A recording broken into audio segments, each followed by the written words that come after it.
I'm going to be enjoying Behold a Pale Horse by William Cooper.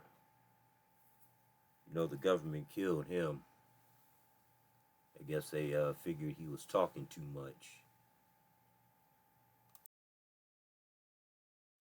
And I looked, and behold, a pale horse, and his name that sat upon him was Death, and hell followed with him, and power was given unto them over the fourth part of the earth, to kill with sword, and with hunger, and with the beasts of the earth. Book of Revelation, chapter 6, verse 8. There have been many related sequential coincidences all throughout my life, incidents that by themselves would have led nowhere. Statistically, the odds against the same or a related sequence of events happening to one individual are astronomically high. It is this series of incidents that have convinced me that God has had a hand in my life. I do not believe in fate. I do not believe in accidents. I cannot and will not accept the theory that long sequences of unrelated accidents determine world events. It is inconceivable that those with power and wealth would not band together with a common bond, a common interest, and a long-range plan to decide and direct the future of the world. For those with the resources to do otherwise would be totally irresponsible. I know that I would be the first to organize a conspiracy to control the outcome of the future if I were such a person and a conspiracy did not yet exist. I would do it in an attempt to ensure the survival of the principles in which I believe, the survival of my family, my survival, and the survival of the human race, if for no other reason. I believe, therefore, that a grand game of chess is being played on a level that we can barely imagine, and we are the pawns.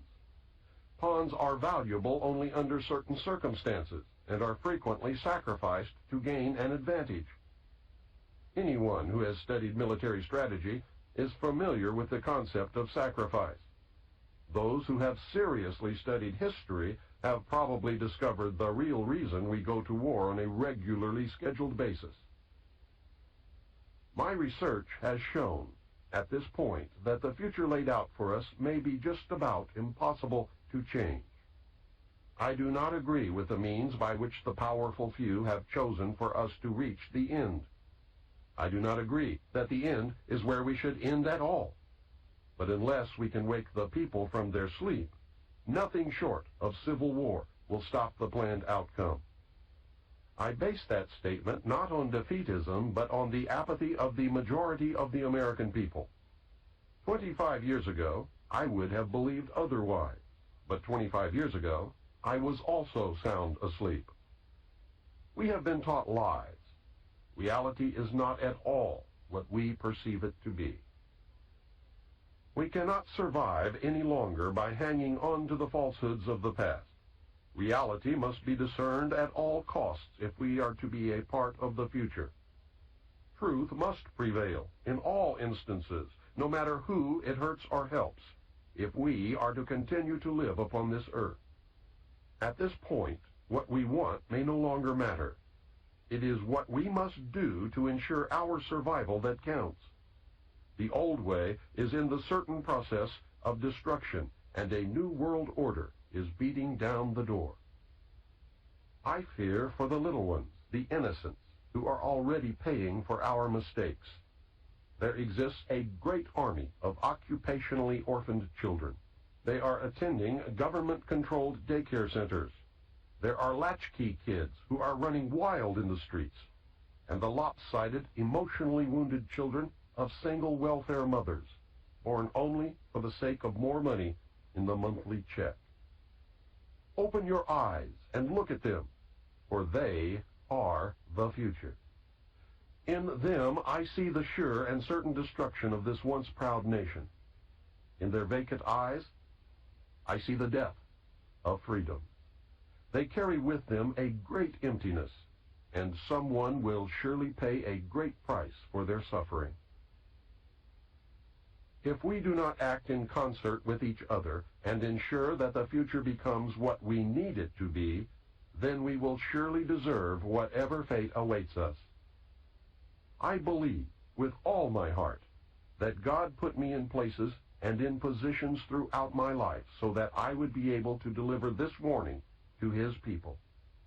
I pray that I have been worthy and that I have done my job. From the time a person leaves its mother's womb, its every effort is directed toward building, maintaining, and withdrawing into artificial wombs various sorts of substitute protective devices or shells. The objective of these artificial wombs is to provide a stable environment for both stable and unstable activity, to provide a shelter for the evolutionary processes of growth and maturity, in effect, survival, to provide security for freedom, and to provide defensive protection for offensive activity. This is equally true of both the general public and the elite.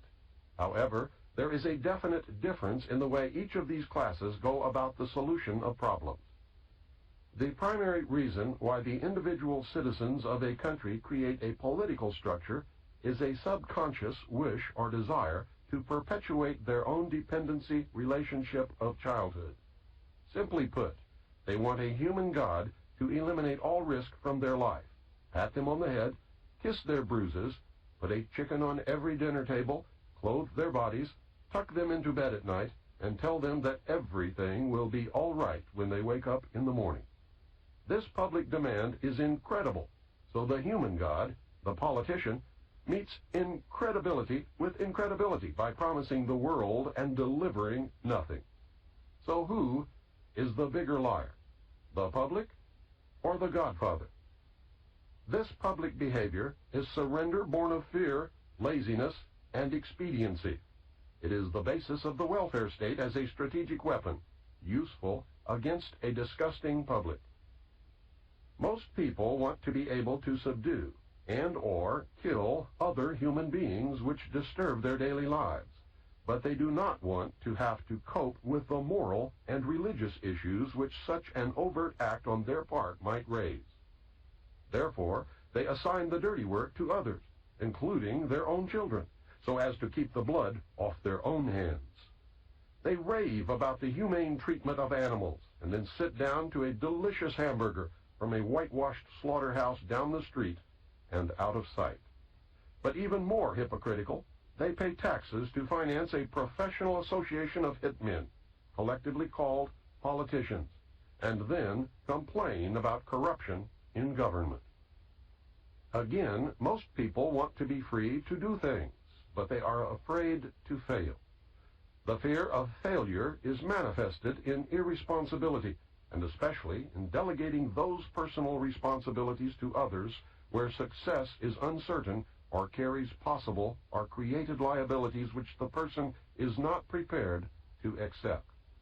They want authority, but they will not accept responsibility or liability, so they hire politicians to face reality for them.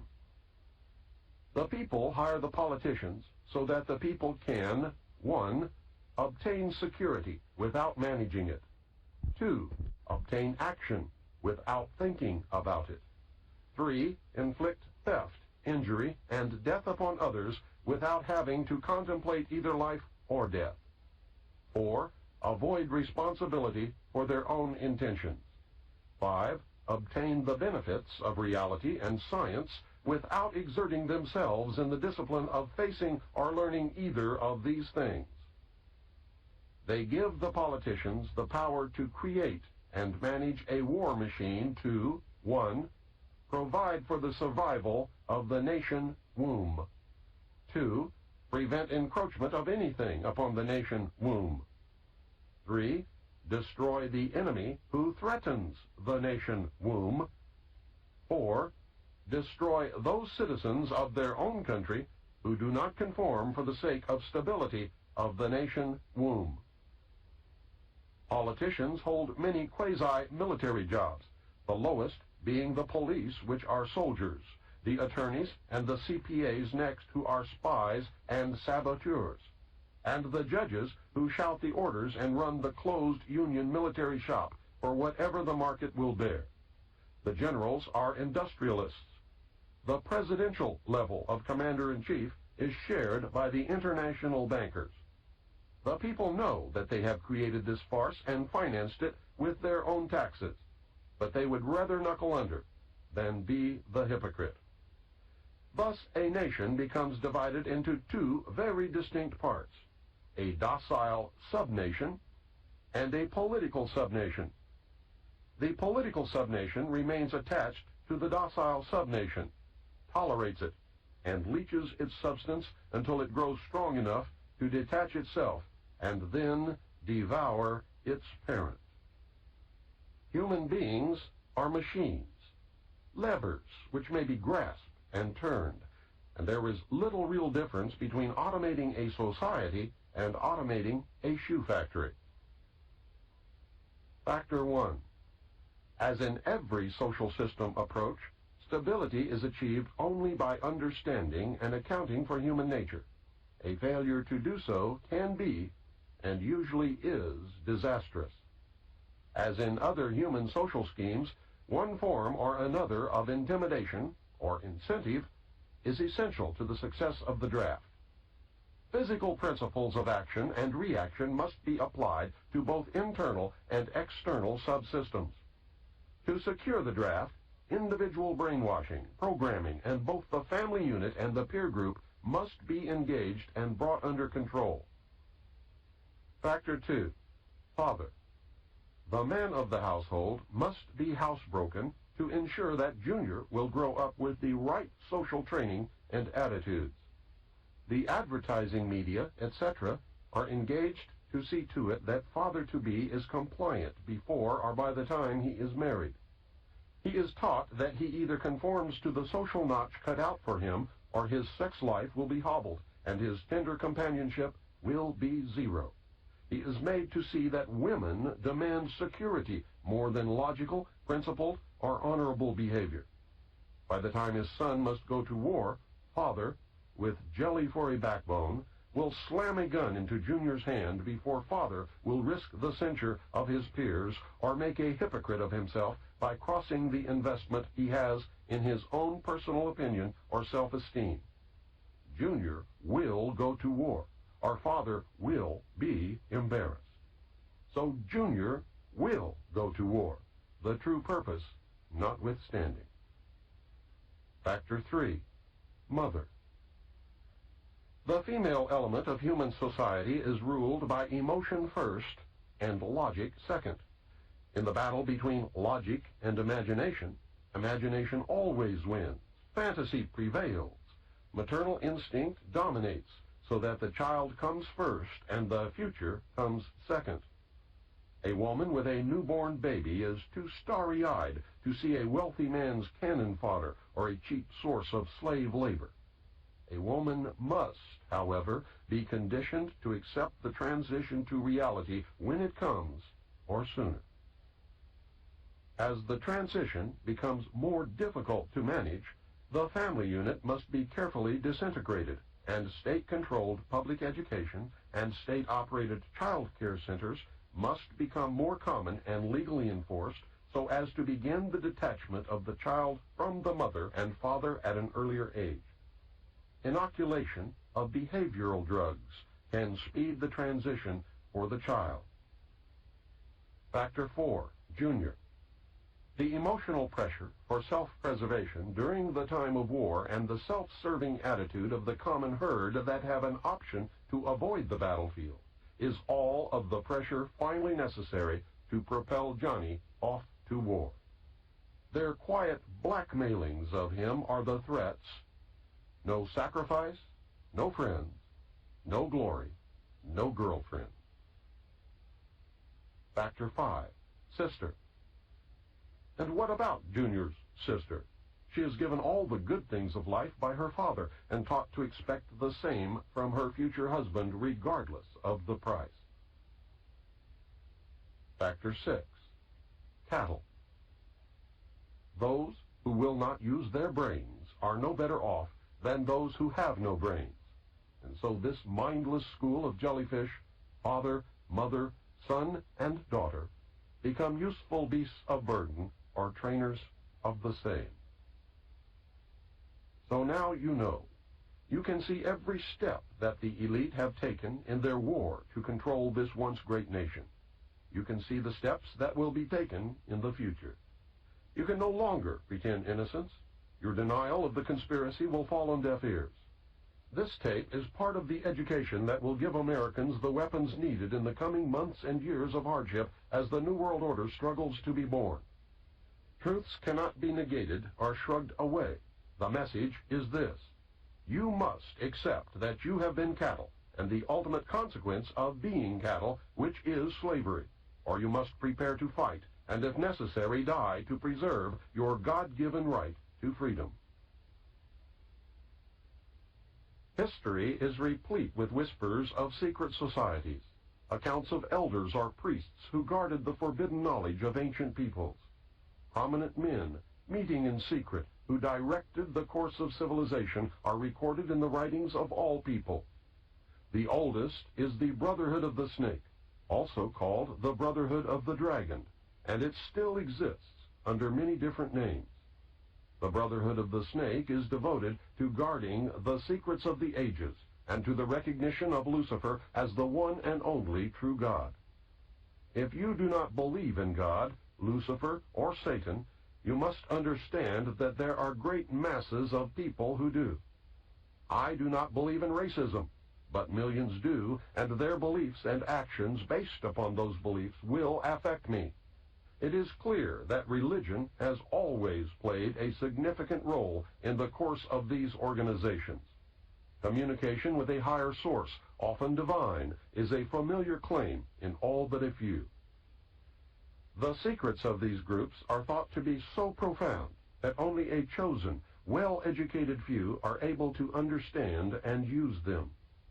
These men use their special knowledge for the benefit of all mankind. At least, that is what they claim. But how are we to know, since their knowledge and actions have been secret? Fortunately, some of it has become public knowledge. Secret societies mirror many facets of ordinary life. There is always an exclusivity of membership, with the resultant importance attached to being or becoming a member. This is found in all human endeavors, even those which are not secret, such as football teams or country clubs. This exclusivity of membership is actually one of the secret society's most powerful weapons. There is the use of signs, passwords, and other tools. These have always performed valuable functions in man's organizations everywhere. The stated reason, almost always different from the real reason for the society's existence, is important. It can be anything, but is usually fraternal and is found in all pressure groups wherever people congregate. The most potent tool of any secret society is the ritual and myth surrounding initiation. These special binding ceremonies have very deep meaning for the participants. Initiation performs several functions which make up the heart and soul of any true secret society. Like boot camp, the initiation into the armed forces, important aspects of human thought that are universally compelling are merged to train and maintain the efforts of a group of people to operate in a certain direction. Initiation bonds the members together in mysticism. Neophytes gain knowledge of a secret, giving them special status. The ancient meaning of neophyte is planted anew or reborn. A higher initiation is, in reality, a promotion inspiring loyalty and the desire to move up to the next rung. The goals of the society are reinforced, causing the initiated to act toward those goals in everyday life.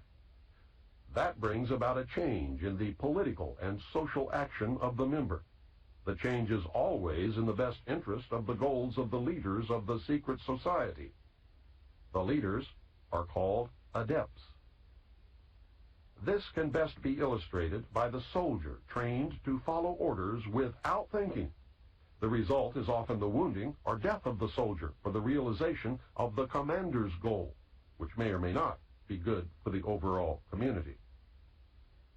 Initiation is a means of rewarding ambitious men who can be trusted. You will notice that the higher the degree of initiation, the fewer the members who possess the degree. This is not because the other members are not ambitious, but because a process of very careful selection is being conducted.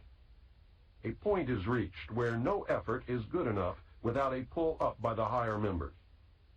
Most members never proceed beyond this point and never learn the real secret purpose of the group. The frozen member from that point on serves only as a part of the political power base, as indeed he has always done. You may have guessed by now that initiation is a way to determine who can and cannot be trusted. A method of deciding exactly who is to become an adept may be decided during initiation by asking the candidate to spit upon the Christian cross. If the candidate refuses, the members congratulate him and tell him, "You have made the right choice, as a true adept would never do such a terrible thing." The newly initiated might find it disconcerting, however, that he or she never advances any higher. If instead the candidate spits upon the cross, he or she has demonstrated a knowledge of one of the mysteries and soon will find him or herself a candidate for the next higher level. The mystery is that religion is but a tool to control the masses. Knowledge or wisdom is their only God, through which man himself will become God. Man's desire to be one of the elect is something that no power on earth has been able to lessen, let alone destroy. It is one of the secrets of secret societies. It is what gives them a political base and lots of clout. Members often vote the same and give each other preference in daily business, legal, and social activities. It is the deepest desire of many to be able to say, "I belong to the elect." The first secret that one must know to even begin to understand the mysteries is that their members believe that there are but few truly mature minds in the world. They believe that those minds belong exclusively to them. The philosophy that follows is the classic secret society view of humanity. When a person of strong intellect is confronted with a problem which calls for the use of reasoning faculties, they keep their poise and attempt to reach a solution by garnering facts bearing upon the question. On the other hand, those who are immature when confronted by the same problem are overwhelmed. While the former may be said to be qualified to solve the mystery of their own destiny, the latter must be led like a bunch of animals and taught in the simplest language. Like sheep, they are totally dependent upon the shepherd. The able intellect is taught the mysteries and the esoteric spiritual truths. The masses are taught the literal, exoteric interpretations. While the masses worship the five senses, the select few observe, recognizing in the gulf between them the symbolic concretions of great abstract truths. The elect are given knowledge of the mysteries and are illumined, and are thus known as the Illuminati, or the illuminated ones, the guardians of the secrets of the ages. Three early secret societies that can be directly connected to a modern descendant are the cults of Roshaniya, Mithras, and their counterpart, the Builders. They have many things in common with the Freemasons of today, as well as with many other branches of the Illuminati. For instance, common to the Brotherhood are the symbolic rebirth into a new life without going through the portal of death during initiation, reference to the lion, and the grip of the lion's paw in the Master Mason's degree. The 3 degrees, which is the same as the ancient Masonic rites before the many other degrees were added, the ladder of 7 rungs, men only, and the all-seeing eye. Of special interest is the powerful society in Afghanistan in ancient times called the Roshaniya, Illuminated Ones.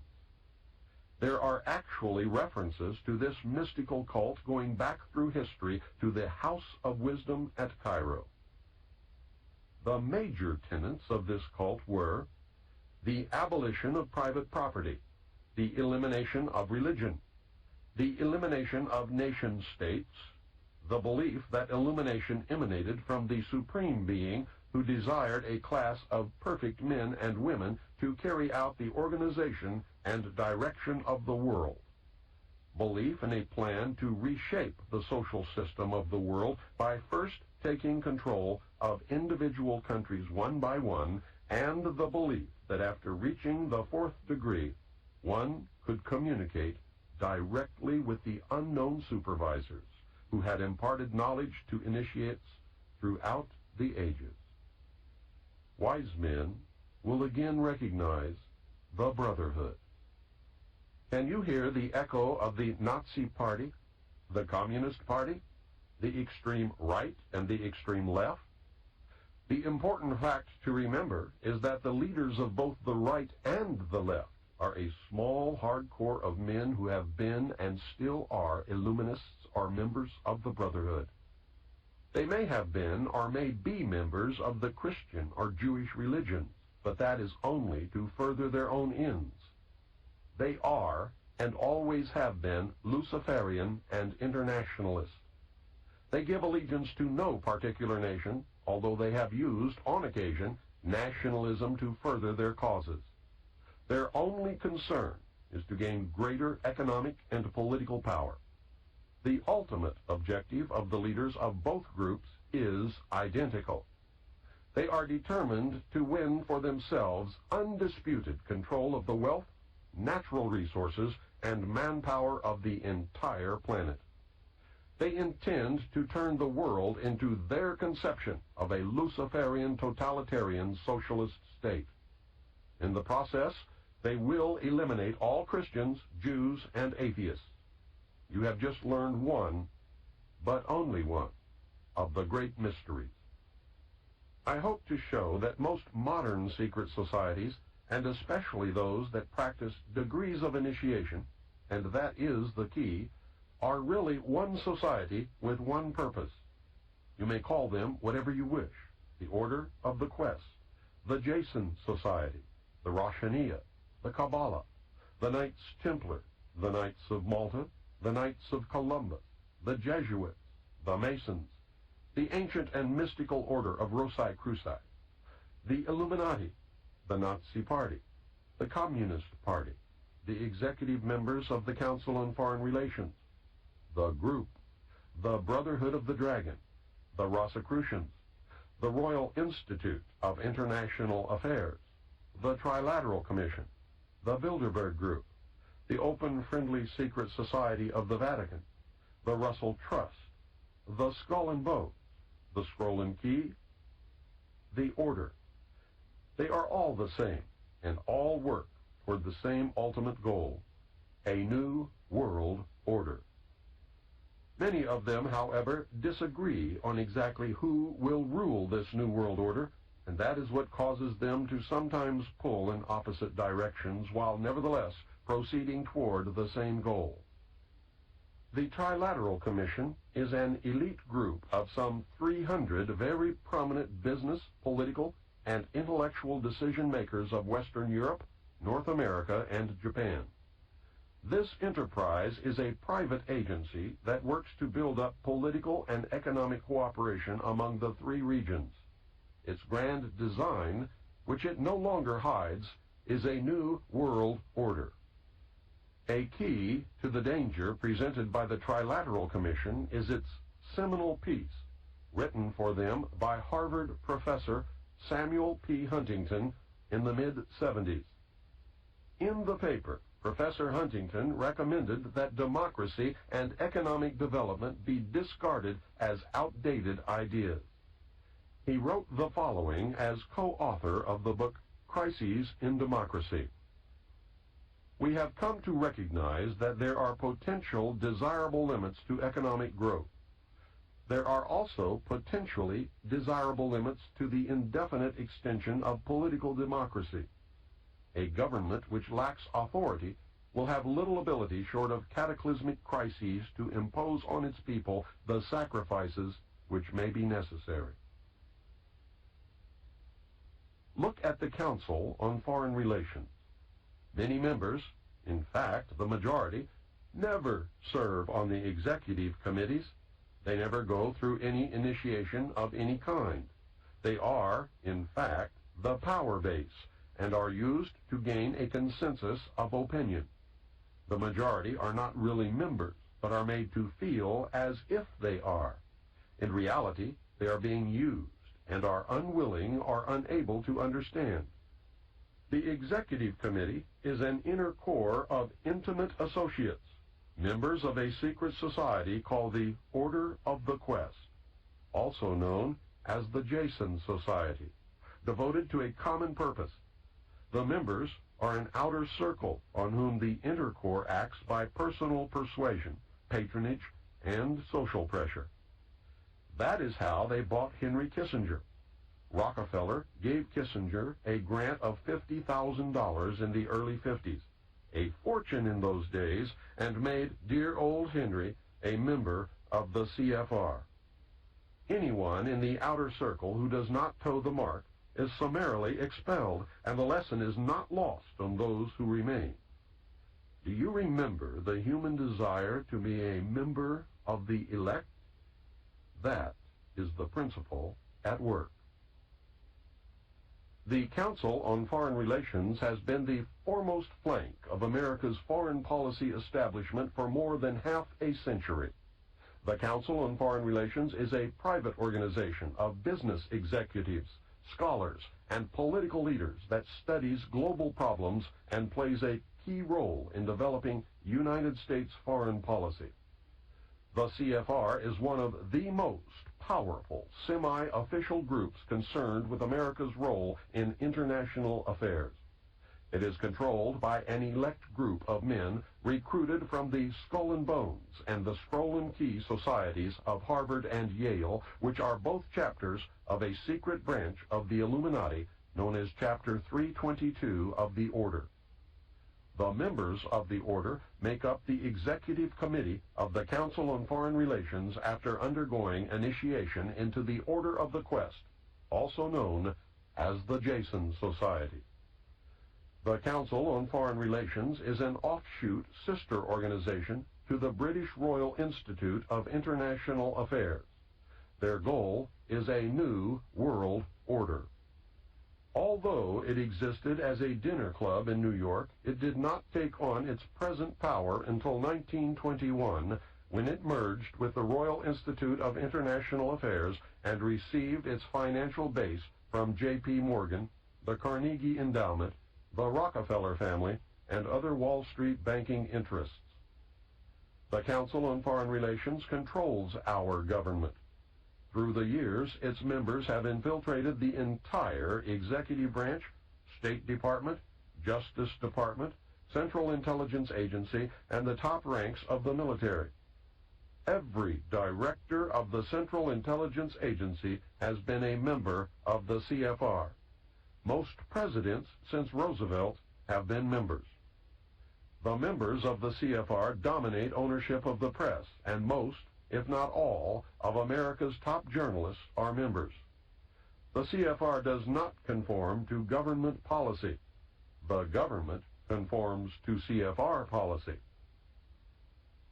I read top-secret documents while with naval intelligence that stated that President Eisenhower had appointed 6 of the Executive Committee members of the CFR to sit on the panel called Majesty 12, also known as Majority 12 for security reasons.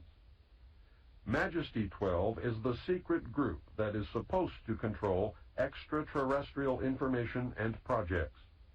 The document stated that Eisenhower had also appointed 6 members from the executive branch of government who were also members of the CFR. The total membership of Majesty 12 was 19, including Dr. Edward Teller and the 6 members from the Jason Scientific Group.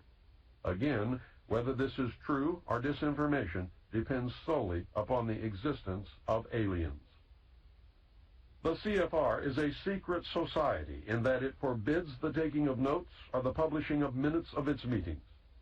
Any member who divulges the subject or any part of any conversation or talk that took place during a meeting is terminated. The goal of the Council on Foreign Relations is a new world order. Remember, never worship a leader. If you worship a leader, you then no longer have the ability to recognize when you have been deceived. The most powerful secret organization in the world is the Bilderberg Group, organized in 1952 and named after the hotel where its first meeting took place in 1954. The man who organized the Bilderberg Group, Prince Bernhard of the Netherlands, has the power to veto the Vatican's choice of any pope it selects. Prince Bernhard has this veto power because his family, the Habsburgs, are descended from the Roman emperors. Prince Bernhard is the leader of the black families. He claims descent from the house of David and thus can truly say that he is related to Jesus. Prince Bernhard, with the help of the CIA, brought the hidden ruling body of the Illuminati into public knowledge as the Bilderberg Group. This is the official alliance that makes up the world governing body. The core of the organization is 3 committees made up of 13 members each. Thus, the heart of the Bilderberg Group consists of 39 total members of the Illuminati. The 3 committees are made up exclusively of members of all the different secret groups that make up the Illuminati, the Freemasons, the Vatican, and the black nobility. This committee works year-round in offices in Switzerland. It determines who is invited to the annual meeting and what policies and plans will be discussed. Every proposal or plan that has ever been discussed at an annual meeting of the Bilderberg Group has come to pass usually within 1 or 2 years following the meeting. The Bilderberg Group is directing the quiet war that is being waged against us. How can they do it? These are the men who really rule the world. Manly P. Hall, 33rd degree Mason, probably the most renowned expert on these subjects, wrote in his book, The Secret Destiny of America. For more than 3,000 years, secret societies have labored to create the background of knowledge necessary to the establishment of an enlightened democracy among the nations of the world. All have continued, and they still exist, as the Order of the Quest. Men bound by a secret oath to labor in the cause of world democracy decided that in the American colonies they would plan the roots of a new way of life. The Order of the Quest was set up in America before the middle of the 17th century. Franklin spoke for the Order of the Quest, and most of the men who worked with him in the early days of the American Republic were also members. Not only were many of the founders of the United States government Masons, but they received aid from a secret and august body existing in Europe, which helped them to establish this country for a particular purpose known only to the initiated few. The members of the Bilderberg Group are the most powerful financiers, industrialists, statesmen, and intellectuals who get together each year for a private conference on world affairs. The meetings provide an informal, off-the-record opportunity for international leaders to mingle and are notorious for the cloak of secrecy they are held under. The headquarters office is in The Hague in the Netherlands. The goal of the Bilderberg Group is a one-world, totalitarian socialist government and economic system. Take heed, as time is running short. You must understand that secrecy is wrong. The very fact that a meeting is secret tells me that something is going on that I would not approve. Do not ever believe that grown men meet on a regular basis just to put on fancy robes, hold candles, and glad-hand each other. George Bush, when he was initiated into the Skull and Bones, did not lie naked in a coffin with a ribbon tied around his genitalia and yell out the details of all his sexual experiences because it was fun. He had much to gain by accepting initiation into the order, as you can now see. These men meet for important reasons, and their meetings are secret because what goes on during the meetings would not be approved by the community. The very fact that something is secret means there is something to hide. John Robison wrote Proofs of a Conspiracy in 1798, and I believe he said it best in the following passage. Nothing is so dangerous as a mystic association, the object remaining a secret in the hands of the managers, the rest simply put a ring in their own noses, by which they may be led about at pleasure, and still panting after the secret, they are the better pleased the less they see of their way. A mystical object enables the leader to shift his ground as he pleases, and to accommodate himself to every current fashion or prejudice. This again gives him almost unlimited power, for he can make use of these prejudices to lead men by troops. He finds them already associated by their prejudices and waiting for a leader to concentrate their strength and set them in motion. And when once great bodies of men are set in motion, with a creature of their fancy for a guide, even the engineer himself cannot say, "Thus far shalt thou go, and no farther." Is the common man really as stupid as the elite seem to believe? If he is, then maybe the average citizen is better off ignorant, being manipulated this way and that whenever the elite deem it necessary. We will discover the answer very quickly when the common man finds that his e-ticket to Fantasyland has just expired. I hope I have shown you the role of secret societies and groups within the world power structure. I hope you can see how these groups gain and keep power.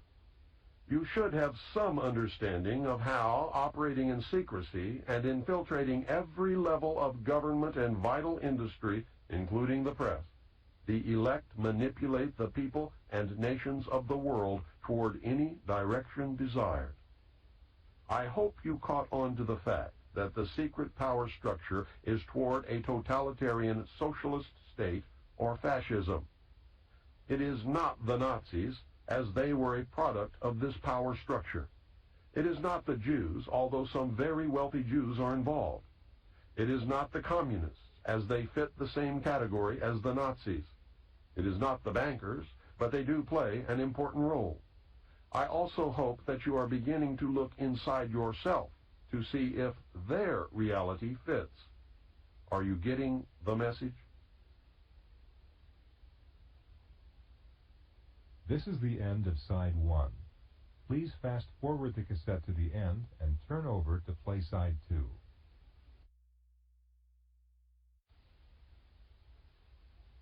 When our forefathers wrote the Constitution of these United States, they provided safeguards against despotism by providing a balance of power.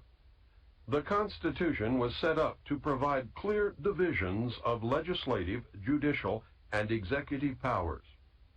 It was believed that this system would ensure that if one branch got out of hand, the other two would act to keep the one in check. This balance of power was predicated upon the assumption that none of the three branches could or would infringe upon the power of the others. The Constitution is clear on the functions of each of the branches. The legislative will make the laws. The judicial will interpret the law. The executive will decide policy and enforce the law. This, of course, is the simplest of explanations, but this is not a textbook on government.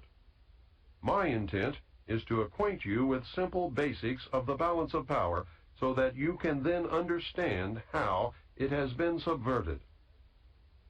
The legislature, made up of Congress in the form of the House and Senate, is required to publish the laws that are made, and this is done in the Congressional Record and the Federal Register. Pending or past legislation can be obtained by citizens through their congressmen or from the government printing office. Citizens cannot be held responsible for the law if it is not made available to them. It is paradoxical that the government body most representative of the American citizen is the one that has been the most easily subverted. Through political action committees, payoffs, pork barrel politics, professional politicians, congressmen who are members of secret societies, and through greed and fear, our representatives and senators quit representing us long ago. Congress has tremendous powers, but fails in most cases to exercise even a token amount. How is it that our legislature has allowed and at times encouraged the executive branch to write law? You probably did not know that the President and others in the executive branch of the government can and do write law. This is done in the form of presidential executive orders, National Security Council memos, National Security Decision Directives, and National Security Directives. NSC memos were broad policy papers in the days after passage of the National Security Act. NSC memos became narrower and more specific over the years, and the name has varied. Under Kennedy, they were called National Security Action Memorandums. President Bush changed the name to National Security Directives. There is a tremendous difference between presidential executive orders, NSC memos, and National Security Decision Directives. Presidential executive orders are listed in the Federal Register, or presidential findings which are made known to the House and Senate Intelligence Committees. The most important difference between the presidential executive orders and all of the others, no matter what they are called, is that the others do not have to be reported, reviewed, made available to anyone, or even acknowledged that they exist. There is no oversight whatsoever that could maintain a check on the legality of these national security directives. The President and others within the executive branch have used these super-secret directives to skirt the balance of power and write law without anyone's knowledge. Justification of the President's power to write law through executive orders stems from the failure of the government to rescind the declaration of martial law during the Civil War. In effect, the United States has been under martial law ever since Lincoln's administration. These NSDs are powerful, hidden, and dangerous tools. They were prolific during the Reagan administration. Over 300 were written, with no more than 50 ever leaking out to undergo public scrutiny. Yet, most Americans have never heard of these subversive weapons. They are being used to destroy our Constitution. I believe that everyone should know about this corruption of government. Congress has turned a blind eye to these abuses of executive power. At 3:30 a.m. Saturday, August 4th, 1990, the Senate made it even easier for the executive branch to subvert the Constitution and may have made George Bush the first American king. At that time, on that day, a minority of United States senators, maybe 10 at the most, passed Senate Intelligence Authorization Act for fiscal year 1991. The bill was fraudulently introduced as a reform to prevent future incidents of the abuses brought to light during the Iran-Contra scandal. Instead of preventing future abuses, however, it virtually authorizes essentially every abuse. The bill was carefully brought to a vote by Senator Sam Nunn in the dead of night when the opposition was gone. It effectively transfers most authority over the United States government directly into the hands of the President and thus directly into the hands of the secret government. The President was given the power to initiate war, appropriate public funds, define foreign policy goals, and decide what is important to our national security. In Oversight of Intelligence Activities, Title VII, Senate Bill 2834 authorizes the following. Gives the President power to initiate covert actions. This has never before been given to the President. Prevents Congress from stopping the President's initiation of covert actions. Allows the President to use any federal departments, agencies, or entities to operate or finance a covert operation. Empowers the President to use any other nation or private contractor or person to fund or operate a covert action. Redefines covert actions as operations necessary to support foreign policy objectives of the United States, a definition that is so vague and broad as to be essentially unlimited. For the first time, officially claims the right of the United States to secretly interfere in the internal, political, economic, or military affairs of other countries in direct and flagrant violation of international law. Requires that the President prepare and deliver a written finding to the intelligence committees of the Congress, but allows the President to omit extremely sensitive matters and authorizes the President to claim executive privilege if Congress asks too many questions. There are no penalties in the bill for violating any of its provisions, including the provision requiring a finding. Why should there be? This bill has literally handed the power of all the branches of government to the President on a silver platter. The bill effectively prevents any oversight by anyone and allows the executive branch to skirt the law and to escape accountability. This will be done using national security directives.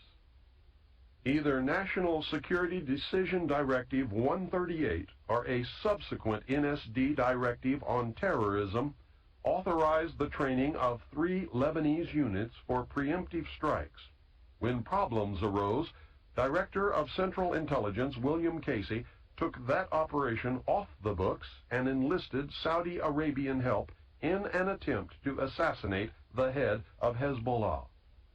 A resulting car bombing killed about 80 in Beirut. Sheikh Fadlallah, the target, was unhurt. The United States military, along with civilian law enforcement teams, conducted joint anti-terrorist training across America. To allay public fears, the participants wore civilian clothing. NSD directives have become the de facto legislative vehicle of the national security state. It has become known through the research of Susan Fitzgerald, a research consultant at the Fund for Constitutional Government in Washington, who has collected declassified NSD directives, that many were released without the White House letterhead at the top of the page and without the President's signature at the bottom. This, she speculates, is to conceal the fact that the signatures on some of them would reveal that they had been made by AutoPen, not by Ronald Reagan's own hand. That should give you a taste of what we are up against. Please understand that virtually all but a very few NSD directives still remain classified, and unless the public forces disclosure, their effect will probably never be known. Somewhere within the volumes of secret NSD directives, there is a plan to suspend the Constitution of the United States of America. The existence of this plan surfaced during the Iran-Contra hearings. Congressman Jack Brooks, Democrat from Texas, attempted to bring it into the open. When he asked Colonel Oliver North directly if North had ever helped draft a plan to suspend the Constitution, Brooks was silenced by the committee chairman, Senator Daniel K. Inouye, Democrat from Hawaii. Senator Inouye stated that the subject dealt with national security, and any questions regarding the matter could be brought up during a closed-door session. we never learned the outcome. I would like to know who gave anyone in any branch of government with any title the right to suspend the Constitution at any time, for any reason, under any conditions. I believe the plan to suspend the Constitution is directly tied to the underground facility called Mount Weather and to the Federal Emergency Management Agency known as FEMA. Mount Weather is so shrouded in secrecy that 99.9% of Americans have never heard of it. FEMA, however, is another story. Remember Hurricane Hugo? Remember the federal agency FEMA that was sent to handle the emergency and was thrown out by the citizens because of gross incompetence? FEMA was incompetent because emergency management is just a guise for its real purpose, which is to take over local, state, and federal government in case of a national emergency.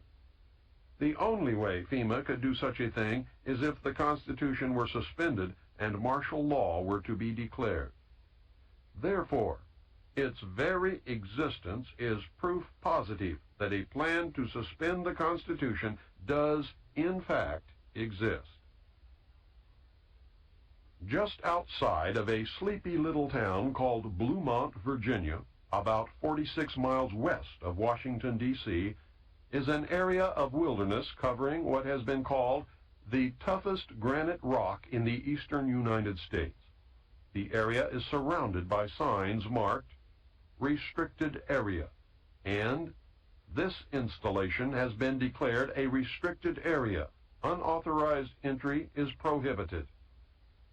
Other signs state, all persons and vehicles entering hereon are liable to search. Photographing, making notes, drawings, maps, or graphic representations of this area or its activities is prohibited. Such material found in the possession of unauthorized persons will be confiscated. Internal Security Act of 1950. The installation is beneath a mountain, and its name is the Western Virginia Office of Controlled Conflict Operations. Its nickname is Mount Weather. It was ordered to be built by the Federal Civil Defense Administration, which is now the Federal Preparedness Agency. Mount Weather was designed in the early 50s as part of a civil defense program to house and protect the executive branch of the federal government. The official name was the Continuity of Government Program. Congress has repeatedly tried to discover the real purpose of Mount Weather, but so far has been unable to find out anything about this secret installation. Retired Air Force General Leslie W. Bray, director of the Federal Preparedness Agency, told the Senate Subcommittee on Constitutional Rights in September 1975, I am not at liberty to describe precisely what is the role and the mission and the capability that we have at Mount Weather or at any other precise location. In June 1975, Senator John Tunney, Democrat from California, chairman of the Subcommittee on Constitutional Rights, charged that Mount Weather held dossiers on at least 100,000 Americans. He later alleged that the Mount Weather computers, described as the best in the world, can obtain millions of pieces of additional information on the personal lives of American citizens simply by tapping the data stored at any of the other 96 federal relocation centers. I know from my stint with the Office of Naval Intelligence that these dossiers consist of information collected about American patriots, men and women who are most likely to resist the destruction of our Constitution and the formation of the totalitarian police state under the New World Order. The Patriot Data Bank is constantly updated so that when the appointed hour arrives, all patriots can be rounded up with little, if any, effort. The plan calls for this to be accomplished in the dead of night on a national holiday. The most likely holiday is Thanksgiving, when everyone, no matter the religion, race, or creed, will be at home. The targets will be ripe for the picking after a heavy meal, maybe some alcoholic beverages, and during a deep sleep. There is a traitor in the Patriot movement who provides the secret government with accurate names and addresses of patriots who will fight to protect and defend the Constitution. My recommendation is that no patriot should ever be at home or in the home of any family member on any holiday ever again until the traitors have been hung and the Constitution restored as the supreme law of the land. Some sources state that Mount Weather is virtually an underground city, complete with dormitories, private apartments, streets, sidewalks, cafeterias, hospitals, water purification systems, power plant, office buildings, a lake fed by fresh water from underground springs, a mass transit system, and many other astounding things. Several disturbing facts emerge when one researches Mount Weather. One is the conclusion that a complete parallel government exists at the site. 9 federal departments exist there: agriculture, commerce, health, education, and welfare, housing and urban development, interior, labor, state, transportation, and the Treasury. Apparently, at least 5 federal agencies are also in residence: Federal Communications Commission, Selective Service, Federal Power Commission, the Civil Service Commission, and the Veterans Administration. 2 privately owned corporations have offices at Mount Weather: the Federal Reserve and the United States Post Office. There is also an office of the Presidency. What makes all this upsetting is that there is a president and a complete set of cabinet officers in residence at Mount Weather. Who are they, and who appointed them? Where is such a thing provided for in the Constitution of the United States of America? Mount Weather is the operational center, the hub of over 96 other underground federal relocation centers scattered across the United States. The majority of these appear to be concentrated in Pennsylvania, Virginia, West Virginia, Maryland, and North Carolina. Each of these facilities contains computer databanks holding information, not on enemy agents, Soviet diplomats, or suspected terrorists, but on American citizens, patriots. A list of other files kept at the facilities was furnished to the Subcommittee on Constitutional Rights in 1975.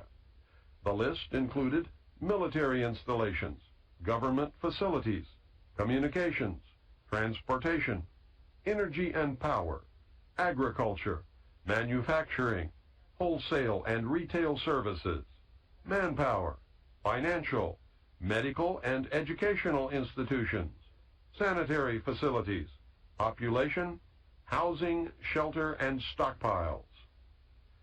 The committee concluded that these databases operate with few, if any, safeguards or guidelines.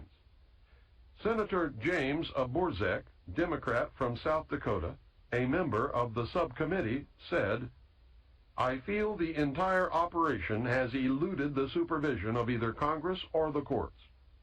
Chairman Tunney said, "Mount Weather is out of control." Nothing was done by Congress to rectify the situation, however, and Mount Weather remains out of control. Former high-level officials from Mount Weather agree that the base at Mount Weather is much more than any standby government facility or storage center for the preservation of records. They describe it as an actual government in waiting. We do not merely store essential information. The facility attempts to duplicate the vital functions of the executive branch of the administration. As stated previously, according to my research, this includes a president and all cabinet members actually in residence. Protocol even demands that subordinates address them as Mr. President or Mr. Secretary. Most of these mysterious appointees have held their positions through several administrations. "We just act on the orders of the President in national emergencies," said one former Mount Weather official. The Federal Preparedness Administration, known as FPA, in its 1974 annual report stated that studies conducted at Mount Weather involve the control and management of domestic political unrest where there are material shortages such as food riots, or in strike situations where the FPA determines that there are industrial disruptions and other domestic resource crises. The report states that the bureaucracy at Mount Weather invokes what it calls civil crises management. Officials who were at Mount Weather and who have furnished us with data say that during the 1960s, the complex was actually prepared to assume certain governmental powers at the time of the 1961 Cuban Missile Crisis and the assassination of President Kennedy in 1963.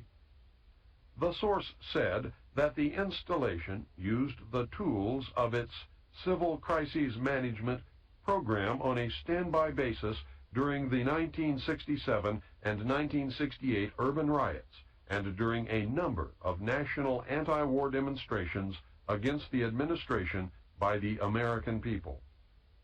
Daniel J. Cronin, who was the assistant director for the FPA, outlined a massive surveillance and manipulation program that is directed against the American population on a continuing basis. The FPA has organized an impressive armament of resources and equipment. Mr. Cronin described in an interview his agency's attitude toward its wide-ranging surveillance program.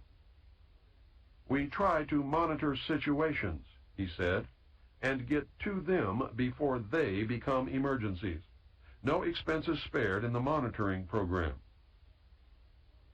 He cited reconnaissance satellites, local and state police intelligence reports, and law enforcement agencies of the federal government as examples of the resources available to the FPA for information gathering.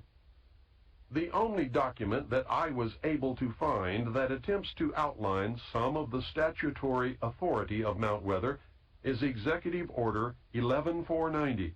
It was drafted by General George A. Lincoln, former director for the Office of Emergency Preparedness, which preceded the FPA, and was signed into law by President Nixon in October of 1969. Executive Order 11490 superseded Executive Order 11051, signed on October 2, 1962, by President Kennedy. Kennedy's order used the language, "Whereas national preparedness must be achieved, as may be required to deal with increases in international tension with limited war or with general war, including attack upon the United States." Nixon's order began, "Whereas our national security is dependent upon our ability to assure continuity of government at every level in any national emergency type situation that might conceivably confront the nation." Nixon has deleted any reference to war, imminent attack, and general war from the order and replaced them with the phrase, "during any emergency that might conceivably occur." Nixon's order, which is the one in effect today, allows the government in the form of FEMA to suspend the Constitution for literally any reason they decide to call a national emergency. I cannot find a plan or executive order anywhere which outlines any procedure or allowance for the restoration of the Constitution after a national emergency has ended. This leads to the obvious conclusion that no restoration of the Constitution is contemplated or desired by those in power. In 1975, Senator Tunney expressed concern when he said, We know from what we've heard in the press that 15,000 names were being maintained by the Federal Bureau of Investigation for detention in an emergency. We also know that the Internal Revenue Service had its files on individual taxpayers. We know that the CIA had their Operation Chaos, and that the National Security Agency has the records of conversations that have been intercepted electronically. My question is this: is there anyone like yourself, General Bray, that is in control of the overall access to this data if it is maintained in a relocation site? And your answer, as I understood it, is no. Then he continued, General Bray, I must say that I still don't know who's in control of these relocation centers. You say you don't have that knowledge, and still we don't know from the 3 witnesses that we had here today that they had information as to who has control of those centers. I am not at liberty, Bray answered, to describe precisely what is the role and the mission and the capability that we have at Mount Weather or at any other precise location. I firmly believe that our continuity of government program has not provided continuity at all, but has been the instrument for discontinuing open and democratic government, and that the very program designed to protect Americans has actually been turned against us.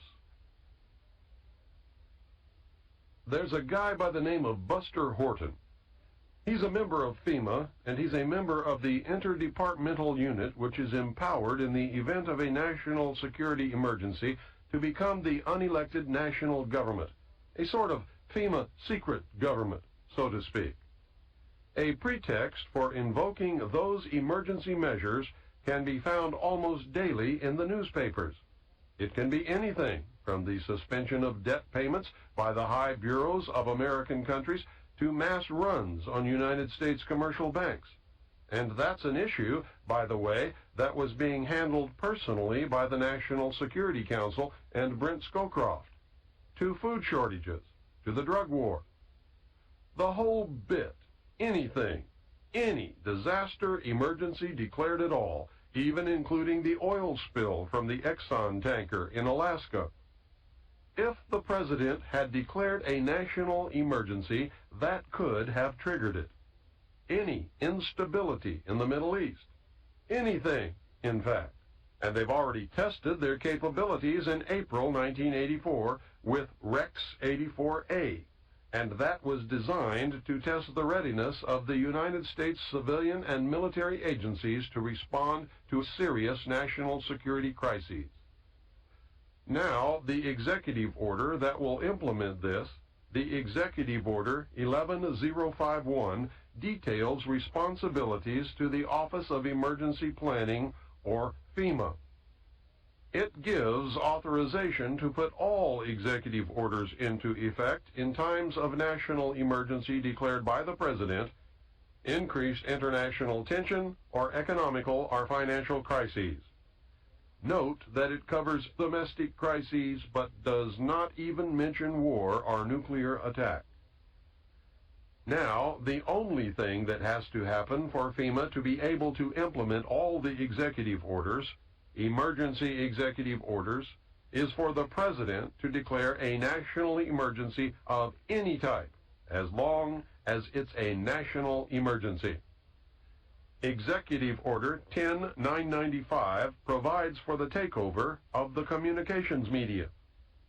Executive Order 10997 provides for the takeover of all electric, power, petroleum, gas, fuels, and minerals. Executive Order 10988 provides for the takeover of food resources and farms. Executive Order 10999 provides for the takeover of all modes of transportation, control of highways, seaports, and etc. Executive Order 11000 provides for mobilization of all civilians into work brigades under the government supervision. Executive Order 11001 provides for governmental takeover of all health, education, and welfare functions. Executive Order 11002 designates the Postmaster General to operate a national registration of all persons. Executive Order 11003 provides for the government to take over airports and aircraft. Executive Order 11004 provides for the Housing and Finance Authority to relocate communities, designate areas to be abandoned, and establish new locations for populations. Executive Order 11005 provides for the government to take over railroads, inland waterways, and public storage facilities. Now, all of these were combined under Nixon into one huge executive order which allows all of this to take place if the President declares a national emergency, and it can be implemented by the head of FEMA, not by the President. The President has already given him that power under these executive orders. All of these were combined into Executive Order 11490, and that was signed by President Carter on July 20th, 1979, and is, in fact, law. Now, remember what North said during the Iran-Contra hearings. He said that they were prepared to suspend the Constitution of the United States, and he said if it hadn't been for their getting caught, that this would have happened. And all that did was delay it. This is what is still going to happen. President Bush issued a new executive order delegating to the director of FEMA powers which were vested in the President by the Disaster Relief and Emergency Assistance Act of 1988. And although the order was described by the White House as simply a technical matter, in reality, the revision delegated to the FEMA director direct responsibility for a large number of items which were earlier only the President's prerogative. And that includes responsibility for general federal assistance, federal emergency assistance, hazard mitigation, individual and family grant programs, and the power to direct other federal agencies to assist in an emergency. And that's the key. All other federal agencies will come under FEMA. Of course, the President retains the power to actually declare an emergency, but as soon as he does that, the implementation of the measures utilized will be transferred directly to the Director of FEMA. Professor Samuel P. Huntington drafted for Jimmy Carter Presidential Memorandum 32, which led to the creation of FEMA in 1979. He wrote the seminal piece for the Trilateral Commission in the mid-1970s, recommending that democracy and economic development be discarded as outdated ideas. He wrote as co-author of the book Crises in Democracy. We have come to recognize that there are potential desirable limits to economic growth. There are also potentially desirable limits to the indefinite extension of political democracy. A government which lacks authority will have little ability short of cataclysmic crises to impose on its people the sacrifices which may be necessary. All of Huntington's ideas were rewritten into National Security Decision Directive 47, and that was enacted by President Reagan on July 22, 1982. It identified important areas to be upgraded, such as the nation's industrial base to maintain the national defense, but it nonetheless, and this is very important, laid the groundwork for the secret government's options to institute a police state, and its title is Emergency Mobilization Preparedness. It ordered preparedness measures that involved the waiving or modification of socioeconomic regulations that delay emergency responses and that should receive priority attention. It also specified that preparedness measures that are or may be impeded by legal constraints be identified in the priority task that lays the groundwork for the suspension of the Constitution. This has nothing to do with the right wing, left wing, or any other damn thing. It has to do with the Illuminati taking over this country and joining in the New World Order. I give lectures all over the United States. At some point before, during, or after every lecture, some well-meaning but misguided soul tells me that I have it all wrong and that it's the Jews, the Catholics, the communists, or the bankers that are the cause of all our ills. The target group is blamed for everything that has ever gone wrong. Power over everyone and everything is always attributed to this group, whichever group it happens to be at that moment to that person. These poor people are on the right track in that there has been and certainly is a conspiracy to bring about a totalitarian world order. They are completely off track to think that any one ethnic, religious, or financial group alone could ever muster enough power to bring its plan to fruition. One group, you see, would always be opposed by all of the other special interest groups that exist and have always existed throughout history. That is, unless they were all really the same group, the Illuminati, or for some reason they became unified, the Bilderberg Group. The one-group scenario, except for the Illuminati, has been used effectively to divert your attention away from the truth. It has caused you to fight each other in a manipulation that always leads the real conspiracy closer to its ultimate goal, a new world order. Following World War II, something happened that was to have tremendous significance for the future of all mankind. The intellectuals took note of this happening and brought it to the attention of the world power elite. The elite were severely shaken by the predicted repercussions of this event. They were told that by or shortly after the year 2000, the total collapse of civilization as we know it and the possible extinction of the human race could occur. It could occur, that is, if we did not destroy the earth with nuclear weapons before then.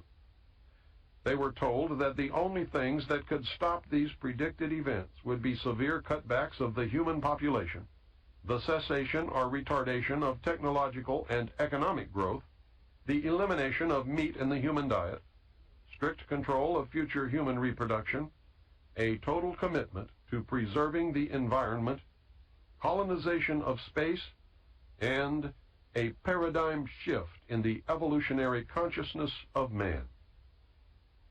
Those in power immediately formed an alliance and set about bringing the recommended changes to fruition through propaganda, mind control, and other manipulations of the masses. The Illuminati's prayers had been answered. What was this event that caused so much consternation and changed forever the future of the world? Millions of soldiers returned from war. The soldiers found lonely, eager women waiting for them. The greatest coupling in the history of the human race occurred. The result was everyone born between 1941 and 1955 and the children that they would eventually produce. It was me, and you, and everyone who lives today. It was the great worldwide baby boom. It was the culmination of all men's efforts to survive through history. It was modern medicine, better diets, heat in winter, pure running water, and proper disposal of sewage. It was the point in history when the birth rate so exceeded the death rate that the world's population doubled between 1957 and 1990. It was the most wonderful time in the history of the world, but it was also the worst. It signaled the end of man's most precious achievement. An alliance of all of the powers on earth, open and hidden, decided that individual freedoms could no longer be tolerated in the interest of the preservation of the human race. They believed the common man could not be trusted. What had been the unfulfilled dream of many individual groups became reality by the concentration of power in the alliance known as the Bilderberg Group. What had been impossible before was now promised. The new world order that so many had envisioned was now a certainty. The first study was made during World War II to determine the impact of the returning soldiers upon the economy. The results mobilized the ruling elite. A second secret study was conducted in 1957 by scientists meeting in Huntsville, Alabama. It confirmed the results of the first. The conclusion was that civilization as we know it would collapse shortly after the year 2000 unless the population was seriously curtailed. Studies were done to determine a method to arrest the population explosion before the point of no return would be reached. It was determined that an immediate attack on the problem would involve 2 points of intervention. The first was to lower the birth rate, and the second was to increase the death rate. To lower the birth rate, several programs were put into motion. The first was the development of positive birth control methods using diaphragms and condoms, foam and birth control pills, and sterilization, abortion, and hysterectomy procedures. These were developed and implemented. The women's liberation movement was started with the demand for free abortions, using pro-choice as its rallying cry. Homosexuality was encouraged, and gay liberation was born. Homosexuals do not have children. Zero population growth became a hot subject at cocktail parties. Individual freedom, the heat of the moment, religion, and the old blue laws sabotaged these efforts, and while zero population growth became a reality in some areas, population increased rapidly in others. This is the end of side 2. Please go on to the second tape to play side 3.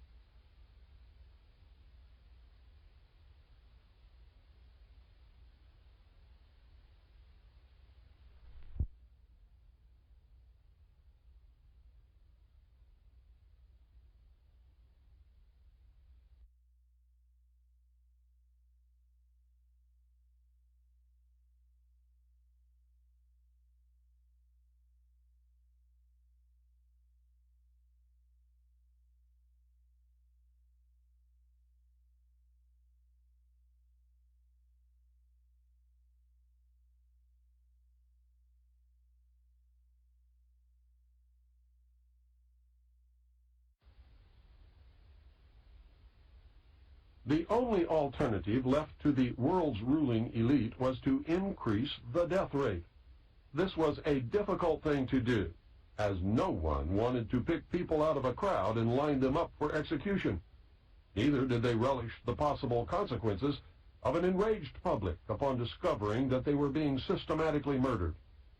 Of course, a very short but very deadly global war using nuclear weapons upon select population concentrations was contemplated, and to tell you the truth, was not ruled out. The fact that such a population control was even contemplated confirmed the worst fears of those who had participated in the 1957 study. War was put on the back burner to simmer, but may become a reality. In the meantime, something else had to be done that would absolve the decision-makers of guilt and place the blame on those who did not lead clean lives. Something that could be blamed upon Mother Nature. What was needed was the bubonic plague or some other horrible but natural disease. The answer came from Rome. Several top-secret recommendations were made by Dr. Aurelio Pacelli of the Club of Rome. He advocated that a plague be introduced that would have the same effect as the famous Black Death of history. The chief recommendation was to develop a microbe which would attack the autoimmune system and thus render the development of a vaccine impossible. The orders were given to develop the microbe and to develop a prophylactic and a cure. The microbe would be used against the general population and would be introduced by vaccine. The prophylactic was to be used by the ruling elite. The cure will be administered to the survivors when it is decided that enough people have died. The cure will be announced as newly developed when in fact it has existed from the beginning. This plan is a part of Global 2000. Funding was obtained from the United States Congress under House Bill 15090 passed in 1969, where $10 million was given to the Department of Defense's 1970 budget. Testimony before the Senate committee revealed that they intended to produce a synthetic biological agent, an agent that does not naturally exist and for which no natural immunity could have been acquired. Within the next 5 to 10 years, it would probably be possible to make a new infective microorganism which could differ in certain important aspects from any known disease-causing organisms. Most important of these is that it might be refractory to the immunological and therapeutic processes upon which we depend to maintain our relative freedom from infectious disease. Sir Julian Huxley said, "Overpopulation is, in my opinion, the most serious threat to the whole future of our species." The project, called M.K. Naomi, was carried out at Fort Detrick, Maryland. Since large populations were to be decimated, the ruling elite decided to target the undesirable elements of society. Specifically targeted were the black, Hispanic, and homosexual populations. The poor homosexuals were encouraged on the one hand and scheduled for extinction on the other. The African continent was infected via smallpox vaccine in 1977. The vaccine was administered by the World Health Organization. According to Dr. Robert Strecker, without a cure, the entire black population of Africa will be dead within 15 years. Some countries are well beyond epidemic status. The United States population was infected in 1978 with the hepatitis B vaccine. Dr. Wolf Zmunis, the ex-roommate of Pope John Paul II, was the mastermind behind the November 78 to October 79 and March 80 to October 81 experimental hepatitis B vaccine trials conducted by the Centers for Disease Control in New York, San Francisco, and 4 other American cities. He loosed the plague of AIDS upon the American people. The gay population was infected. The ads for participants specifically asked for promiscuous homosexual male volunteers. Whatever causes AIDS was in the vaccine. The vaccine was manufactured and bottled in Phoenix, Arizona. Many other population controls have been promulgated. The reduction of the world's population to workable levels has been virtually assured. It is only a matter of time. The problem will be to curtail further human reproduction beyond approved levels. To handle that problem, the New World Order will adopt a communist Chinese model of population control. It is the only population control program that has ever worked. The old and infirm have been periodically murdered, and couples are forbidden to have more than one child. Penalties are so severe that families in China with 2 children are extremely rare. 3-children families are non-existent. A surprising byproduct is that Chinese children as a group are treated better than any other national grouping of children in the world, including the United States. Tobacco fields in the United States have been fertilized with the radioactive tailings from uranium mines, resulting in a tremendous increase in the incidence of lip, mouth, throat, and lung cancer. If you do not believe it, just look at the incidence of lung cancer per capita before 1950 and compare it to the lung cancer per capita at the present time. Are those who smoke committing suicide? Or are they being murdered? We have watched the news in horror as story after story unfolded, revealing that the Army and the Central Intelligence Agency had released germs and viruses into the population to test their biological warfare capability. In light of what you have now learned, you should know that it was really to reduce population. It is a matter of public record that investigations into cover-ups of radioactive leaks into the atmosphere and into groundwater have revealed that some leaks were not accidental, but were purposeful. Some areas of the country now have such a high rate of cancer that virtually everyone who lives in these areas will die other than a natural death.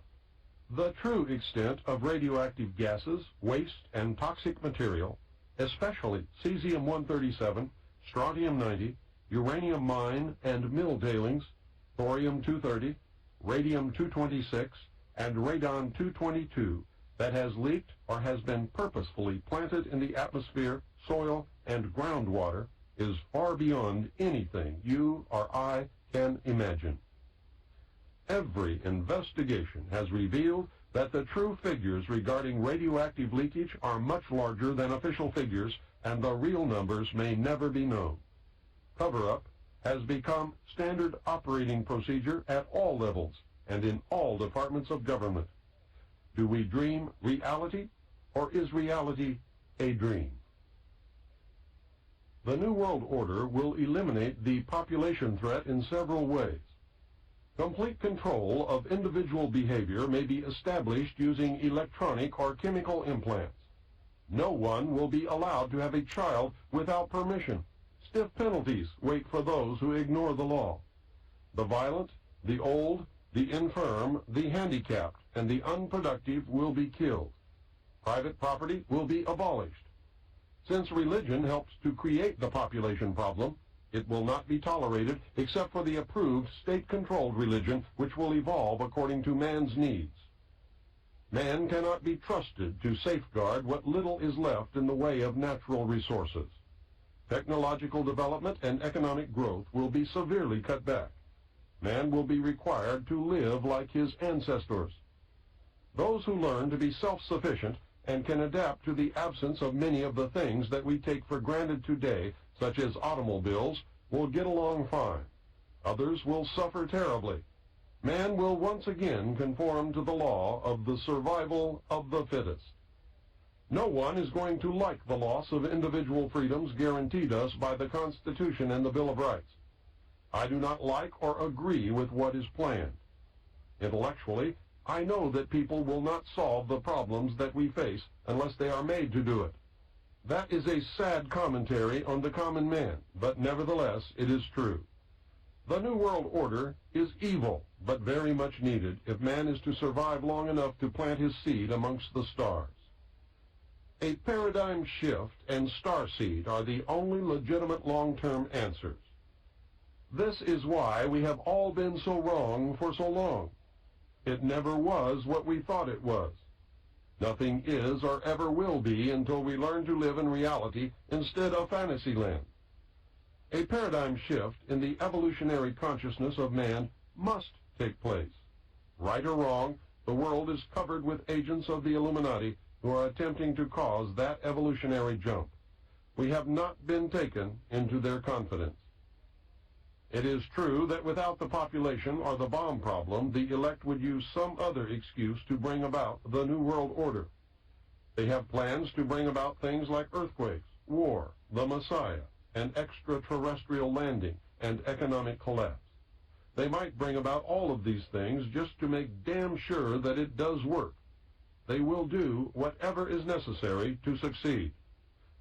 The Illuminati has all the bases covered, and you are going to have to be on your toes to make it through the coming years.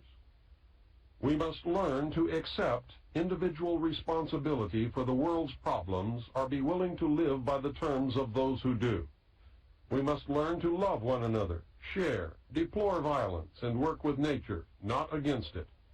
We must do all of this while colonizing the universe. We must be prepared in the process to peacefully meet and deal with an extraterrestrial intelligence. I believe they exist. Can you imagine what will happen if Los Angeles is hit with a 9.0 quake? New York City is destroyed by a terrorist-planted atomic bomb?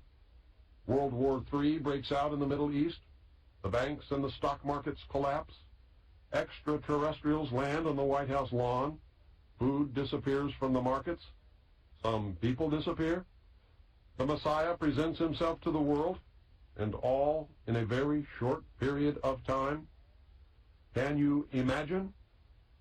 The world power structure can and will, if necessary, make some or all of those things happen to bring about the New World Order. Patriots must not be at home on any national holiday during the day or night ever again until the danger is past. Disregard this warning, and you will find yourself in a concentration camp. In the camp, you will be treated for a mental illness called nationalism, common to patriots. This illness is not in the interest of the New World Order. Those who cannot be cured will be exterminated. When asked what was in store for the world in the coming years, Henry Kissinger said this: "Everything is going to be different. Many will suffer. A new world order will emerge. It will be a much better world for those who survive. In the long run, life will be better. The world we have wanted will be reality." Most of this knowledge comes directly from or is a result of my own research into the top-secret magic, spelled M-A-J-I-C, material which I saw and read between the years 1970 and 1973 as a member of the intelligence briefing team of the Commander-in-Chief of the Pacific Fleet. Since some of this information was derived from sources that I cannot divulge for obvious reasons, and from published sources which I cannot vouch for, this must be termed a hypothesis. I firmly believe that if aliens are real, this is the true nature of the beast. It is the only scenario that has been able to bind all the diverse elements. It is the only scenario that answers all the questions and places the various fundamental mysteries in an arena that makes sense. It is the only explanation which shows the chronology of events and demonstrates that the chronologies, when assembled, match perfectly. The bulk of this I believe to be true if the material that I viewed in the Navy is authentic.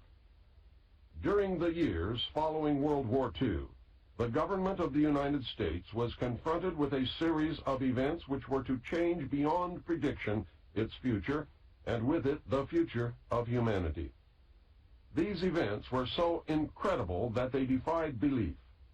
A stunned President Truman and his top military commanders found themselves virtually impotent after having just won the most devastating and costly war in history. The United States had developed, used, and was the only nation on Earth in possession of the atomic bomb. This new weapon had the potential to destroy any enemy, and even the Earth itself. At that time, the United States had the best economy, the most advanced technology, the highest standard of living, exerted the most influence, and fielded the largest and most powerful military forces in history. We can only imagine the confusion and concern when the informed elite of the United States government discovered that an alien spacecraft piloted by insect-like beings from a totally incomprehensible culture had crashed in the desert of New Mexico. Between January 1947 and December 1952, at least 16 crashed or downed alien craft, 65 alien bodies, and 1 live alien were recovered. An additional alien craft had exploded, and nothing was recovered from that incident. Of these events, 13 occurred within the borders of the United States, not including the craft which disintegrated in the air. Of these 13, 1 was in Arizona, 11 were in New Mexico, and 1 was in Nevada. 3 occurred in foreign countries. Of those, 1 was in Norway, and the last 2 were in Mexico. Sightings of UFOs were so numerous that serious investigation and debunking of each report became impossible, utilizing the existing intelligence assets. An alien craft was found on February the 13th, 1948, on a mesa near Aztec, New Mexico. Another craft was located on March 25, 1948, in White Sands Proving Ground. It was 100 feet in diameter. A total of 17 alien bodies were recovered from those two craft. Of even greater significance was the discovery of a large number of human body parts stored within both of these vehicles. A demon had reared its head, and paranoia quickly took hold of everyone then in the know. The secret lid immediately became a top-secret lid and was screwed down tight. The security blanket was even tighter than that imposed upon the Manhattan Project. In the coming years, these events were to become the most closely guarded secrets in the history of the world. A special group of America's top scientists were organized under the name Project Sign in December 1947 to study the phenomenon. The whole nasty business was contained. Project Sign evolved into Project Grudge in December 1948. A low-level collection and disinformation project named Blue Book was formed under Grudge. 16 volumes were to come out of Grudge. Blue teams were put together to recover the crashed discs and dead or live aliens. The blue teams were later to evolve into alpha teams under Project Pounce. During these early years, the United States Air Force and the Central Intelligence Agency exercised complete control over the alien secret. In fact, the CIA was formed by presidential executive order first as the Central Intelligence Group for the express purpose of dealing with the alien presence. Later, the National Security Act was passed, establishing it as the Central Intelligence Agency. The National Security Council was established to oversee the intelligence community and especially the alien endeavor. A series of National Security Council memos and executive orders removed the CIA from the sole task of gathering foreign intelligence and slowly but thoroughly legalized direct action in the form of covert activities at home and abroad. On December 9, 1947, Truman approved issuance of NSC-4, entitled Coordination of Foreign Intelligence Information Measures, at the urging of Secretaries Marshall, Forrestal, Patterson, and the Director of the State Department's Policy Planning Staff, George Kennan. The Foreign and Military Intelligence Book 1, Final Report of the Select Committee to Study Governmental Operations with Respect to Intelligence Activities, United States Senate 94th Congress, Second Session, Report Number 94-755, April 26, 1976, page 49, states, this directive empowered the Secretary of State to coordinate overseas information activities designed to counter communism. A top-secret annex to NSC-4, NSC-4 Alpha, instructed the Director of Central Intelligence to undertake covert psychological activities in pursuit of the aims set forth in NSC-4. The initial authority given the CIA for covert operations under NSC-4 Alpha did not establish formal procedures for either coordinating or approving these operations. It simply directed the DCI to undertake covert actions and to ensure, through liaison with state and defense, that the resulting operations were consistent with American policy. Later, NSC-10/1 and NSC-10/2 were to supersede NSC-4 and NSC-4 Alpha and expanded the covert abilities even further. These actions established a buffer between the President and the information. It was intended that this buffer serve as a means for the President to deny knowledge if leaks divulged the true state of affairs. This buffer was used in later years for the purpose of effectively isolating succeeding presidents from any knowledge of the alien presence other than what the secret government and the intelligence community wanted them to know. Secretary of Defense James Forrestal objected to the secrecy. He was a very idealistic and religious man. He believed that the public should be told. James Forrestal was also one of the first known abductees. When he began to talk to leaders of the opposition party and leaders of the Congress about the alien problem, he was asked to resign by Truman. He expressed his fears to many people. Rightfully, he believed that he was being watched. This was interpreted by those who were ignorant of the facts as paranoia.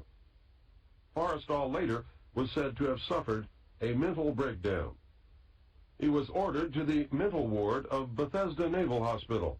In spite of the fact that the administration had no authority to have him committed, the order was carried out. In fact, it was feared that Forrestal would begin to talk again. He had to be isolated and discredited.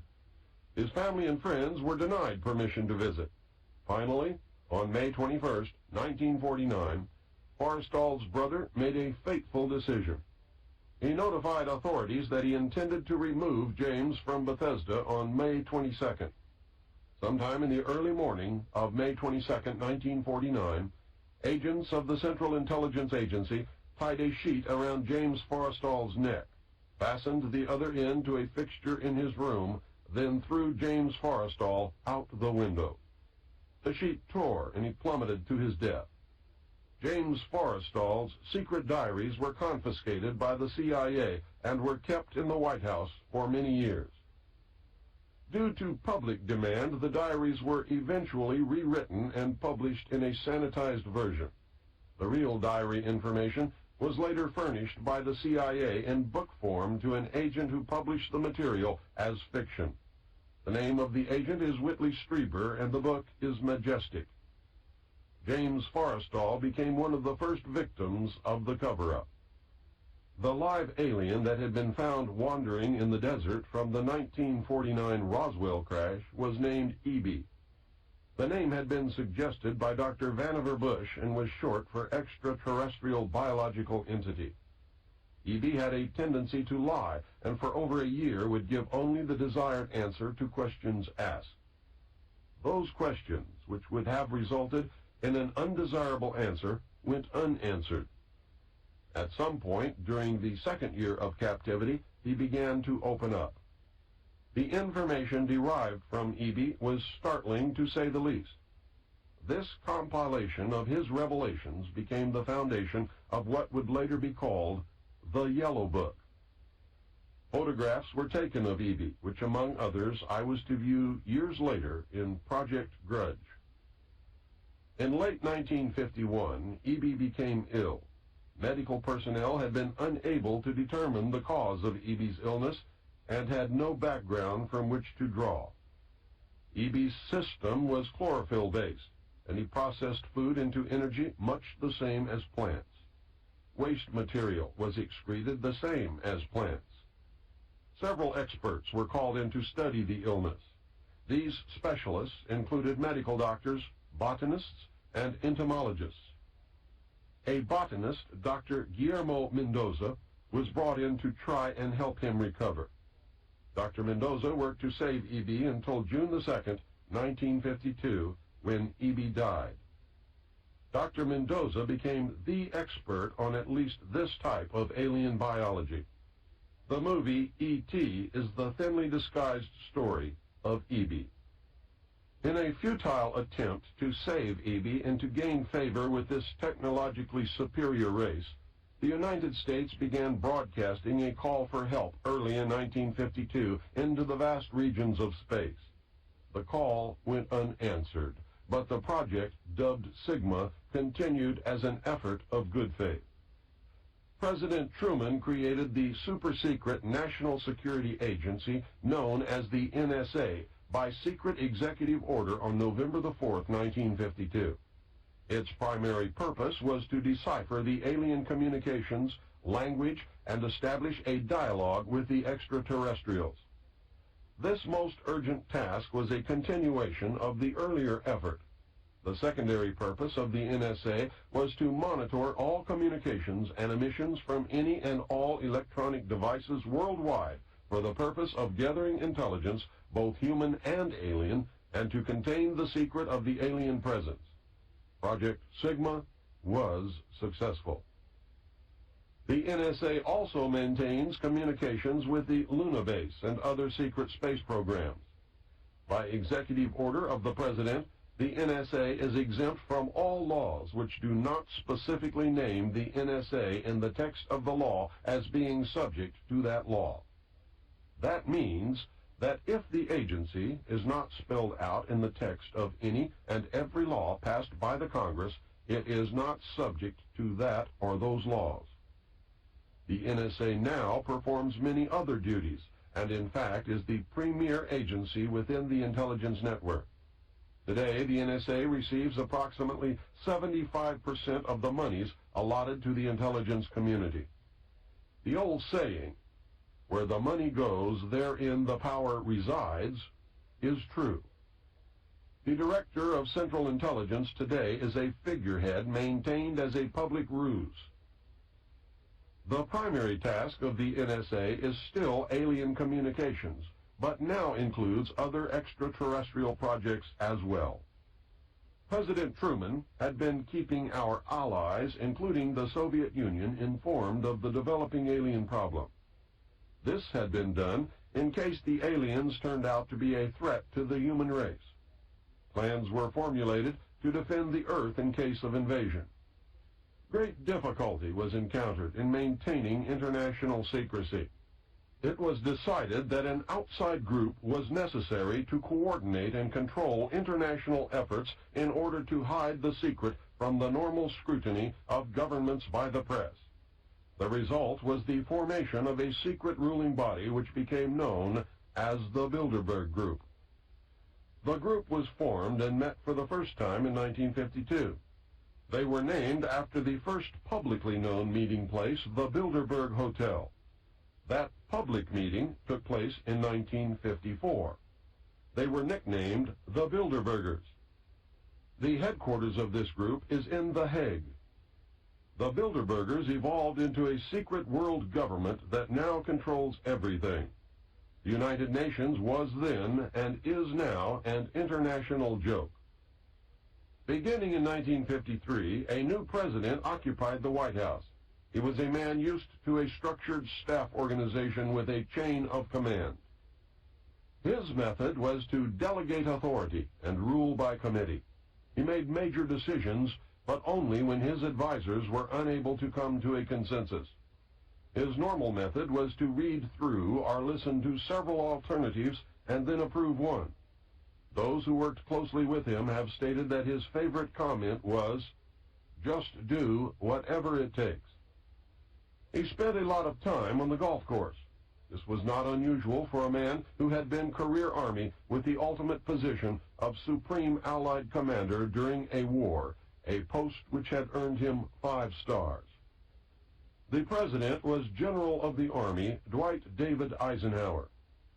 During his first year in office, 1953, at least 10 more crashed discs were recovered along with 26 dead and 4 live aliens. Of the 10, 4 were found in Arizona, 2 in Texas, 1 in New Mexico, 1 in Louisiana, 1 in Montana, and 1 in South Africa. There were hundreds of sightings.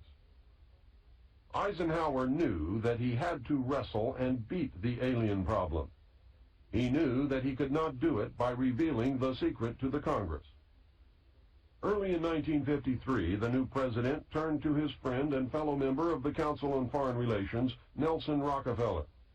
Eisenhower and Rockefeller began planning the secret structure of alien task supervision, which was to become a reality within 1 year. The idea for MJ-12 was thus born. It was Nelson's uncle, Winthrop Aldrich, who had been crucial in convincing Eisenhower to run for president. The whole Rockefeller family, and with them, the Rockefeller empire, had solidly backed Ike. Eisenhower belonged heart and soul to the Council on Foreign Relations and the Rockefeller family. Asking Rockefeller for help with the alien problem was to be the biggest mistake Eisenhower ever made for the future of the United States and maybe for humanity. Within 1 week of Eisenhower's election, he had appointed Nelson Rockefeller chairman of a Presidential Advisory Committee on Government Organization. Rockefeller was responsible for planning the reorganization of the government, something he had dreamed of for many years. New Deal programs went into one single cabinet position called the Department of Health, Education, and Welfare. When the Congress approved the new cabinet position in April 1953, Nelson was named to the post of Undersecretary to Ovida Culp Hobby. In 1953, astronomers discovered large objects in space which were tracked moving toward the Earth. It was first believed that they were asteroids. Later evidence proved that the objects could only be spaceships. Project Sigma intercepted alien radio communications. When the objects reached the Earth, they took up a very high geosynchronous orbit around the equator. There were several huge ships, and their actual intent was unknown. Project Sigma and a new project, Plato, through radio communications using the computer binary language, were able to arrange a landing that resulted in face-to-face contact with alien beings from another planet. This landing took place in the desert. The movie Close Encounters of the Third Kind is a fictionalized version of the actual events. Project Plato was tasked with establishing diplomatic relations with this race of space aliens. A hostage was left with us as a pledge that they would return and formalize a treaty. In the meantime, a race of humanoid aliens landed at Homestead Air Force Base in Florida and successfully communicated with the United States government. This group warned us against the race orbiting the equator and offered to help us with our spiritual development. They demanded that we dismantle and destroy our nuclear weapons as the major condition. They refused to exchange technology, citing that we were spiritually unable to handle the technology we already possessed. These overtures were rejected on the grounds that it would be foolish to disarm in the face of such an uncertain future. There was no track record to read from. It may have been an unfortunate decision. A third landing at Muroc, now Edwards Air Force Base, took place in 1954. The base was closed for 3 days, and no one was allowed to enter or leave during that time. The historical event had been planned in advance. Details of a treaty had been agreed upon. Eisenhower arranged to be in Palm Springs on vacation. On the appointed day, the president was spirited to the base. The excuse was given to the press that he was visiting a dentist. Witnesses to the event have stated that 3 UFOs flew over the base and then landed. Anti-aircraft batteries were undergoing live-fire training, and the startled personnel actually fired at the crafts as they passed overhead. Luckily, the shells missed, and no one was injured. President Eisenhower met with the aliens on February the 20th, 1954, and a formal treaty between the alien nation and the United States of America was signed. We then received our first alien ambassador from outer space. He was the hostage that had been left at the first landing in the desert. His name and title was His Omnipotent Highness Krill. In the American tradition of disdain for royal titles, he was secretly called Original Hostage Krill. Shortly after this meeting, President Eisenhower suffered a heart attack. 4 others present at the meeting were Franklin Allen of the Hearst newspapers, Edwin Norse of Brookings Institute, Gerald Light of Metaphysical Research fame, and Catholic Bishop McIntyre of Los Angeles. Their reaction was judged as the microcosm of what the public reaction might be. Based upon this reaction, it was decided that the public could not be told. Later studies confirmed the decision as sound.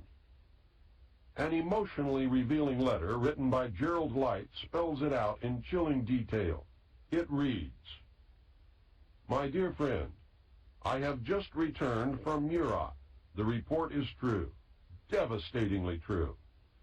I made the journey in company with Franklin Allen of the Hearst papers and Edwin Norse of Brookings Institute, who was Truman's erstwhile financial advisor, and Bishop McIntyre of Los Angeles. Keep these names confidential for the present, please. When we were allowed to enter the restricted section, after about 6 hours in which we were checked out on every possible item, event, incident, and aspect of our personal and public lives, I had the distinct feeling that the world had come to an end with fantastic realism. For I have never seen so many human beings in a state of complete collapse and confusion as they realized that their own world had indeed ended with such finality as to beggar description. The reality of other plane aeroforms is now and forever removed from the realms of speculation and made a rather painful part of the consciousness of every responsible scientific and political group. During my 2 days' visit, I saw 5 separate and distinct types of aircraft being studied and handled by our Air Force officials, with the assistance and permission of the Etherians. I have no words to express my reactions. It has finally happened. It is now a matter of history. President Eisenhower, as you may already know, was spirited over to Muroc one night during his visit to Palm Springs recently. And it is my conviction that he will ignore the terrific conflict between the various authorities and go directly to the people via radio and television, if the impasse continues much longer. From what I could gather, an official statement to the country is being prepared for delivery about the middle of May. We know that no such announcement was ever made. The Silence Control Group won the day. We also know that 2 more ships, for which we can find no witnesses, either landed sometime after the 3 or were already at the base before the 3 landed. Gerald Light specifically states that 5 ships were present and were undergoing study by the Air Force. His metaphysical experience is evident in that he calls the entities Etherians. Gerald Light capitalized Etherians, calling attention to the fact that these beings might have been viewed as gods by Mr. Light. The alien emblem was known as the trilateral insignia and was displayed on the craft and worn on the alien uniforms. Both of these landings and the second meeting were filmed. These films exist today. The treaty stated that the aliens would not interfere in our affairs and we would not interfere in theirs. We would keep their presence on Earth a secret. They would furnish us with advanced technology and would help us in our technological development. They would not make any treaty with any other Earth nation. They could abduct humans on a limited and periodic basis for the purpose of medical examination and monitoring of our development, with the stipulation that the humans would not be harmed, would be returned to their point of abduction, would have no memory of the event, and that the alien nation would furnish Majesty 12 with a list of all human contacts and abductees on a regularly scheduled basis. It was agreed that each nation would receive the ambassador of the other for as long as the treaty remained in force. It was further agreed that the alien nation and the United States would exchange 16 personnel with the purpose of learning of each other. The alien guests would remain on Earth. The human guests would travel to the alien point of origin for a specified period of time, then return, at which point a reverse exchange would be made. A reenactment of this event was dramatized in the movie Close Encounters of the Third Kind. A tip-off to who works for whom can be determined by the fact that Dr. J. Allen Hynek served as the technical advisor for the film. I noticed that the top-secret report containing the official version of the truth of the alien question, entitled Project Grudge, which I read while in the Navy, was co-authored by Lieutenant Colonel Friend and Dr. J. Allen Hynek, who was cited as a Central Intelligence Agency asset attached to Project Grudge. Dr. Hynek, the one who debunked many legitimate UFO incidents when he functioned as the scientific member of the very public Project Blue Book. Dr. Hynek is the man responsible for the infamous "it was only swamp gas" statement. It was agreed that bases would be constructed underground for the use of the alien nation, and that 2 bases would be constructed for the joint use of the alien nation and the United States government. Exchange of technology would take place in the jointly occupied bases. These alien bases would be constructed under Indian reservations in the Four Corners area of Utah, Colorado, New Mexico, and Arizona, and one would be constructed in an area known as Dreamland. Dreamland was built in the Mojave Desert near or in a place called Yucca. I cannot remember if it was Yucca Valley, Yucca Flat, or Yucca Proving Ground, but Yucca Valley is what I always seem to want to say. More UFO sightings and incidents occur in the Mojave Desert of California than any other place in the world. So many, in fact, that no one even bothers to make reports. Anyone who ventures into the desert to talk to the residents will be astounded by the frequency of activity and with the degree of acceptance demonstrated by those who have come to regard UFOs as normal. This is the end of side 3. Please fast forward the cassette to the end and turn over to play side 4.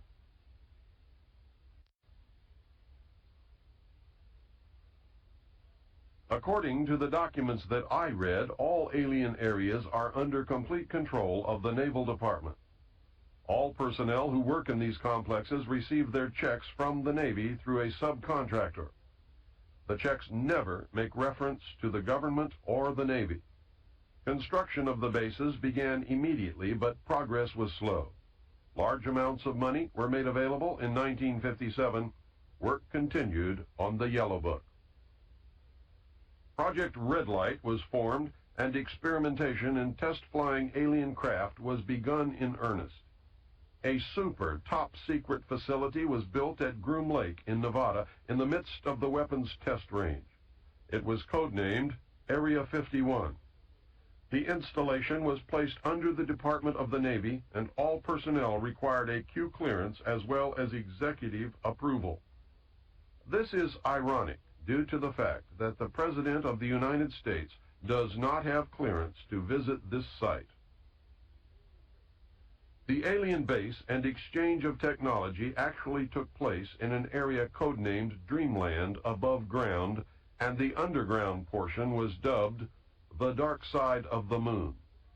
According to the documentation that I read, at least 600 alien beings actually resided full-time at this site, along with an unknown number of scientists and CIA personnel. Due to the fear of implantation, only certain people were allowed to interface with the alien beings, and those personnel were and are watched and monitored continuously. The Army was tasked to form a super-secret organization to furnish security for the alien task projects. This organization became the National Reconnaissance Organization based at Fort Carson, Colorado. The specific teams trained to secure the projects were called Delta. Lieutenant Colonel James Bogreitz was a Delta Force commander. A second project, codenamed Snowbird, was promulgated to explain away any sightings of the red light crafts as being Air Force experiments. The Snowbird crafts were manufactured using conventional technology and were flown for the press on several occasions. Project Snowbird was also used to debunk legitimate public sightings of alien craft. Project Snowbird was very successful, and reports from the public declined steadily until recent years. A multi-million-dollar secret fund was organized and kept by the military office of the White House. This fund was used to build over 75 deep underground facilities. Presidents who asked were told the fund was used to build deep underground shelters for the president in case of war. Only a few were built for the president. Millions of dollars were used to build top-secret alien bases as well as top-secret dumb, deep underground military bases. President Johnson used this fund to build a movie theater and pave the road on his ranch. He had no idea of its true purpose. The secret White House Underground Construction Fund was set up in 1957 by President Eisenhower. The funding was obtained from Congress under the guise of construction and maintenance of secret sites where the president could be taken in case of military attack, presidential emergency sites. The sites are literally holes in the ground deep enough to withstand a nuclear blast and are outfitted with state-of-the-art communications equipment. To date, there are more than 75 sites spread around the country which were built using the money from this fund. The Atomic Energy Commission has built at least an additional 22 underground sites. The location and everything to do with these sites were and are considered and treated as top secret. The money was and is in control of the military office of the White House and was and is laundered through so circuitous a web that even the most knowledgeable spy or accountant cannot follow it.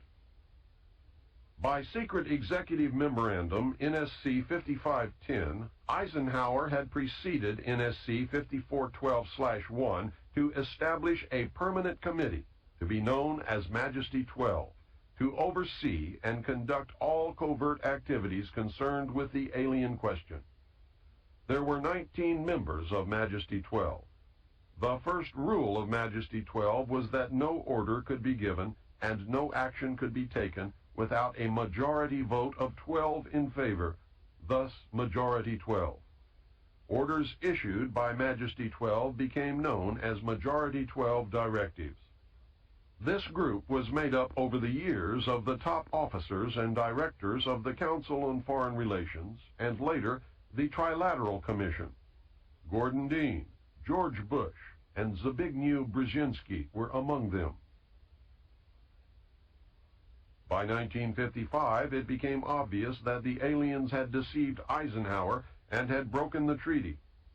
Mutilated humans were being found, along with mutilated animals across the United States.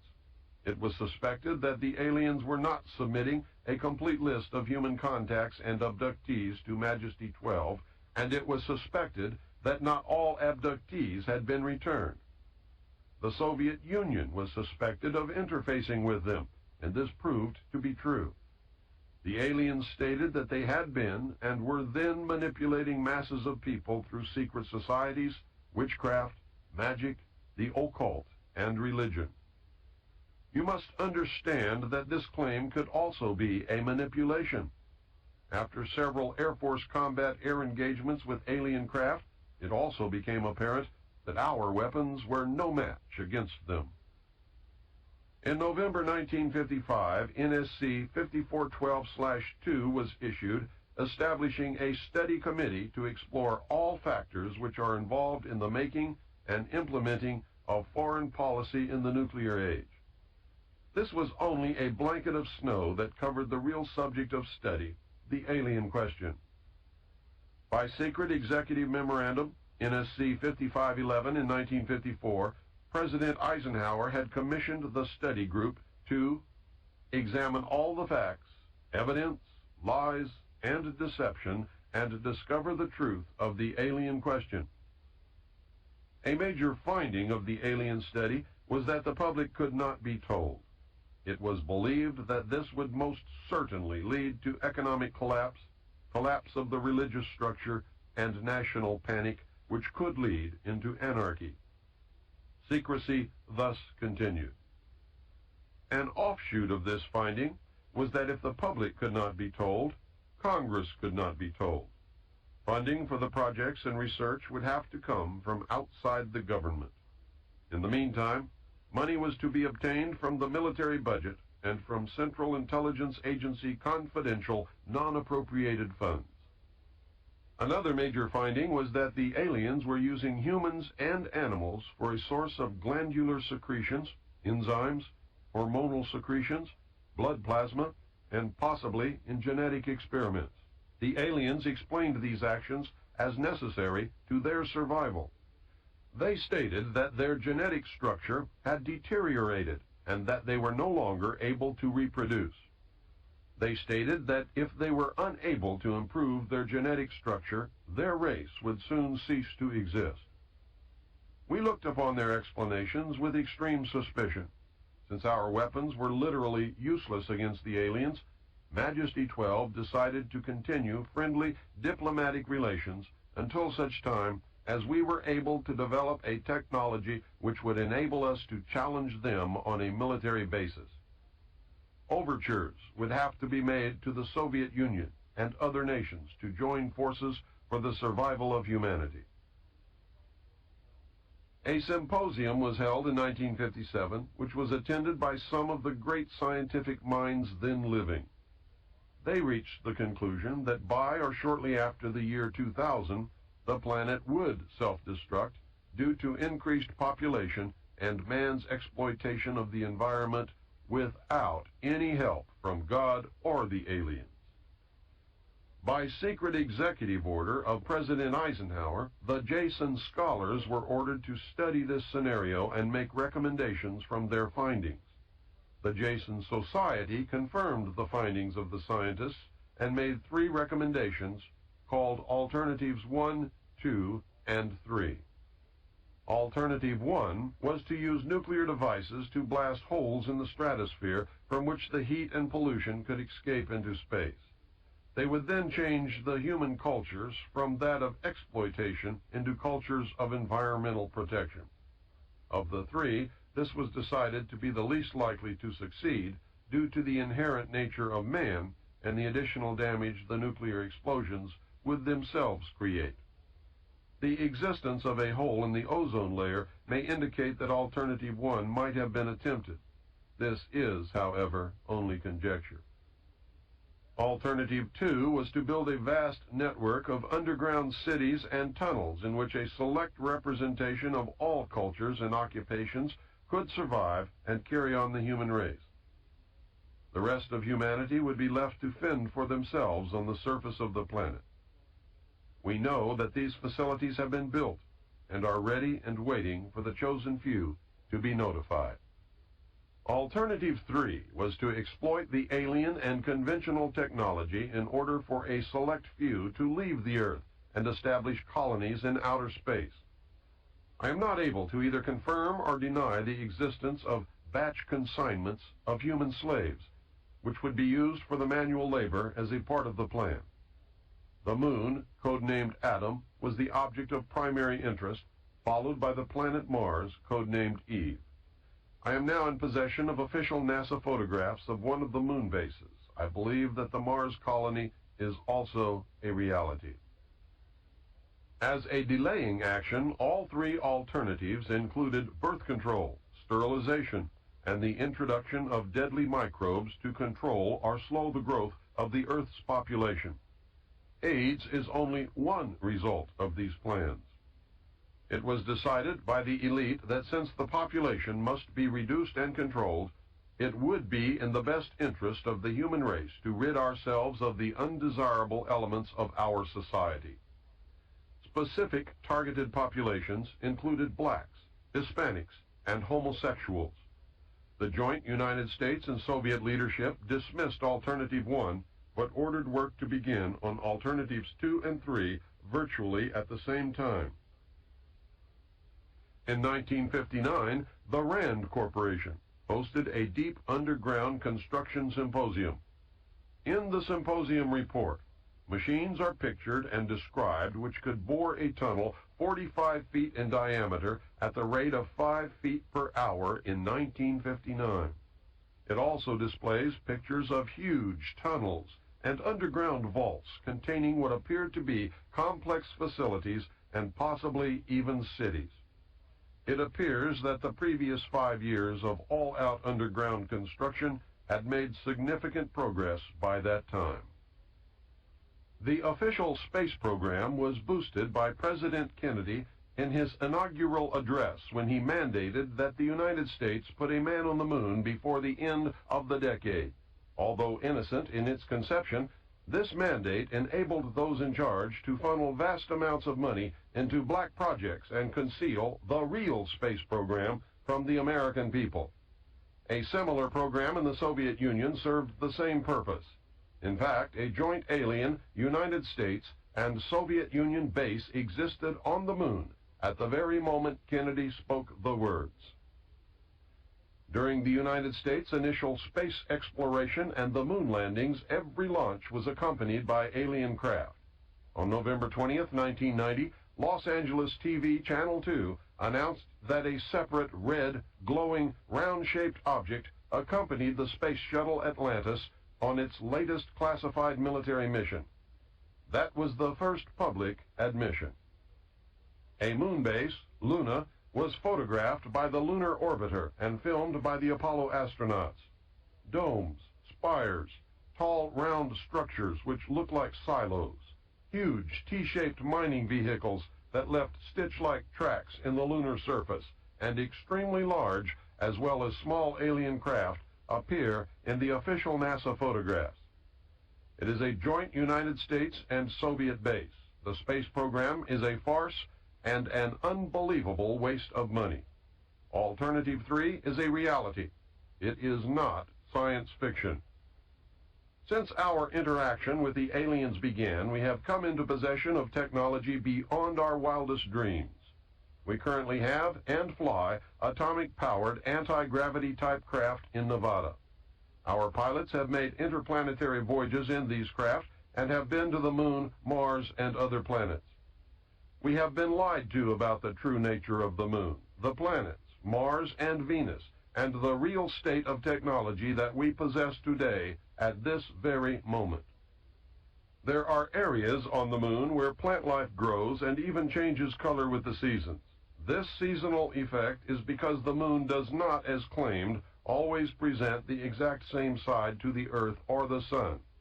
The moon has several man-made lakes and ponds upon its surface, and clouds have been observed and filmed in its atmosphere. It possesses a gravitational field, and man can walk upon its surface without a spacesuit, breathing from an oxygen bottle after undergoing decompression, the same as any deep-sea diver. I have the official NASA photographs. Some of them were published in the books We Discovered Alien Bases on the Moon by Fred Steckling and Someone Else is on the Moon. In 1969, a confrontation broke out between the Soviets and Americans at the lunar base. The Soviets attempted to take control of the base and held American scientists and personnel hostage. We were able to restore order, but not before 66 people were killed. The Soviets were suspended from the program for a period of 2 years. A reconciliation eventually took place, and once again we began to interact. Another plan is in force. It is the plan to prepare the public for eventual confrontation with an alien race. It could also intend to make you believe in an alien race that may not exist.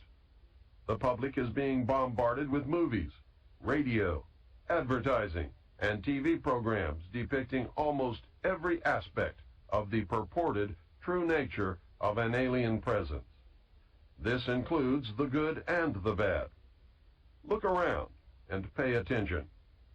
Someone is planning to make their presence known, and the government is preparing you for it. They do not want any panic. The unprecedented number of sightings worldwide indicates that public exposure is not far off. Never in history have there been so many incidents involving UFOs, and never in history have there been so many official acknowledgments. For many years, the secret government has been importing drugs and selling them to the people, mainly the poor and minorities. Social welfare programs were put into place to create a dependent, non-working element in our society.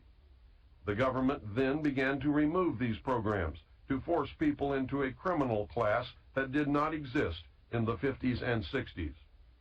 The government encouraged the manufacture and importation of military firearms for the criminals to use.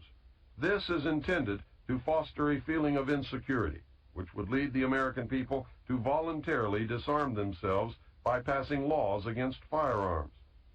Using drugs and hypnosis on mental patients in a process called Orion, the CIA inculcated the desire in these people to open fire on schoolyards and thus inflame the anti-gun lobby. This plan is well underway and so far is working perfectly. The middle class is begging the government to do away with the Second Amendment. The media will convince the American people that a state of anarchy exists within the major cities. When public opinion has been won to this idea, they intend to state that a terrorist group armed with a nuclear weapon has entered the United States and that they plan to detonate this device in one of our cities. The government will then suspend the Constitution and declare martial law. The secret alien army of implanted humans and all dissidents, which translates into anyone they choose, will be rounded up and placed in the 1-mile square concentration camps which already exist. Are the people whom they intend to place in these concentration camps destined to make up the reported batch consignments of slave labor needed by the space colonies? The media, radio, TV, newspapers, and computer networks will be nationalized and seized. Anyone who resists will be taken or killed.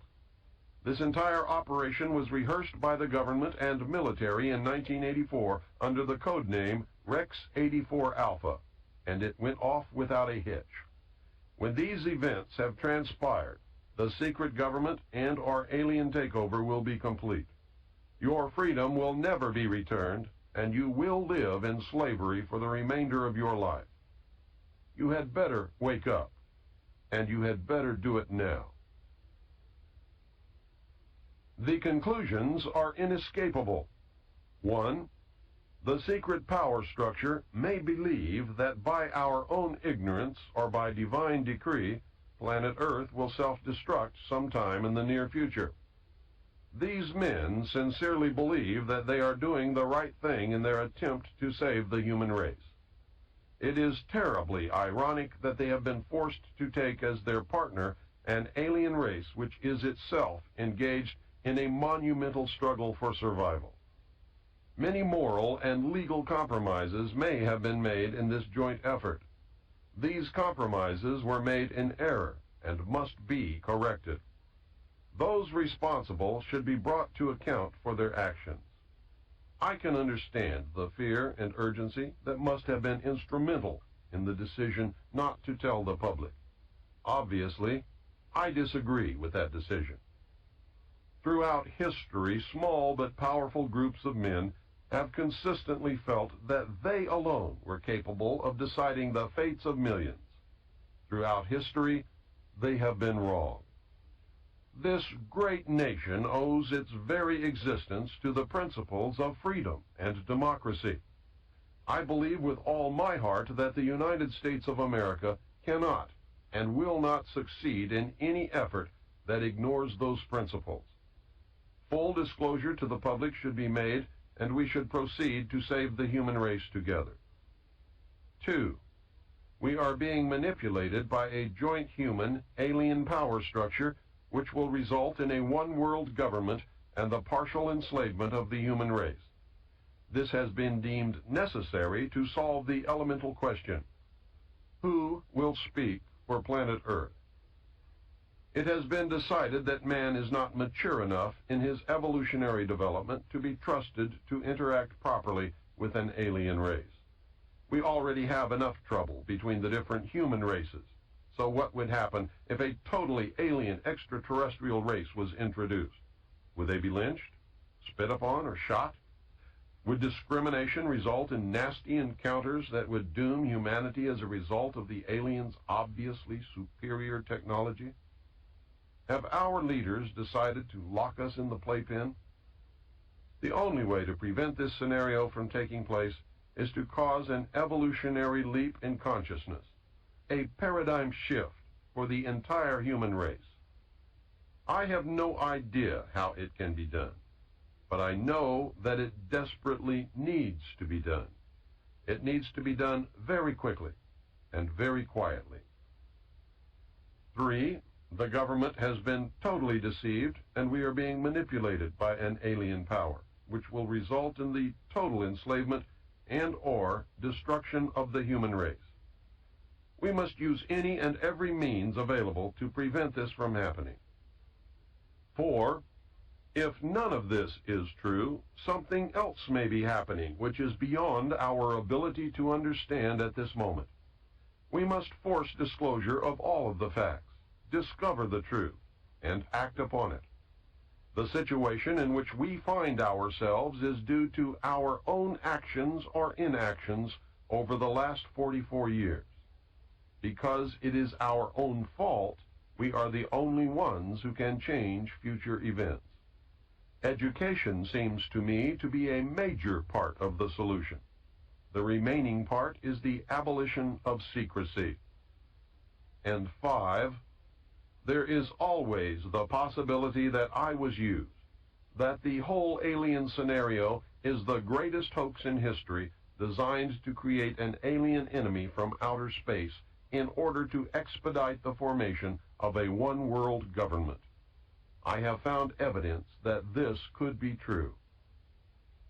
Through ignorance or misplaced trust, we as a people have abdicated our role as the watchdog of our government. Our government was founded of the people, for the people, by the people. There was no mention or intent ever to abdicate our role and place our total trust in a handful of men who meet secretly to decide our fate. In fact, the structure of our government was designed to prevent that from ever happening. If we had done our jobs as citizens, we would never have reached this point. Most of us are completely ignorant as to even the most basic functions of our government. We have truly become a nation of sheep. And sheep are always eventually led to slaughter. It is time to stand up in the manner of our forefathers and walk like men. You must understand that, real or not, the purported presence of aliens have been used to neutralize certain widely different segments of the population. Don't worry, the benevolent Space Brothers will save you. It can also be used to fill the need for an extraterrestrial threat to justify the formation of a new world order. The aliens are eating us. The most important information that you need to determine your future actions is that this new world order calls for the destruction of the sovereignty of nations, including the United States. The new world order cannot and will not allow our Constitution to continue to exist. The New World Order will be a totalitarian socialist system. We will be slaves shackled to a cashless system of economic control. If the documentation that I viewed while I was in naval intelligence is true, then what you have just heard is probably closer to the truth than anything ever spoken. If extraterrestrials are a hoax, then what you just heard is exactly what the Illuminati wants you to believe. I can assure you, beyond any shadow of a doubt, that even if aliens are not real, the technology is real. Anti-gravity craft exist, and human pilots fly them. I and millions of others have seen them. They are metal. They are machines. They come in different sizes and shapes. They are obviously intelligently guided. Now, here is an interview with author William Cooper. So, Mr. Cooper, are there larger numbers of people all the time who are receptive to your message and who are thinking a little bit more deeply and critically about these fundamental issues of government and politics that perhaps they did not give as much thought to in the past? Oh, yes. In fact, I never dreamed that I would make such an impact.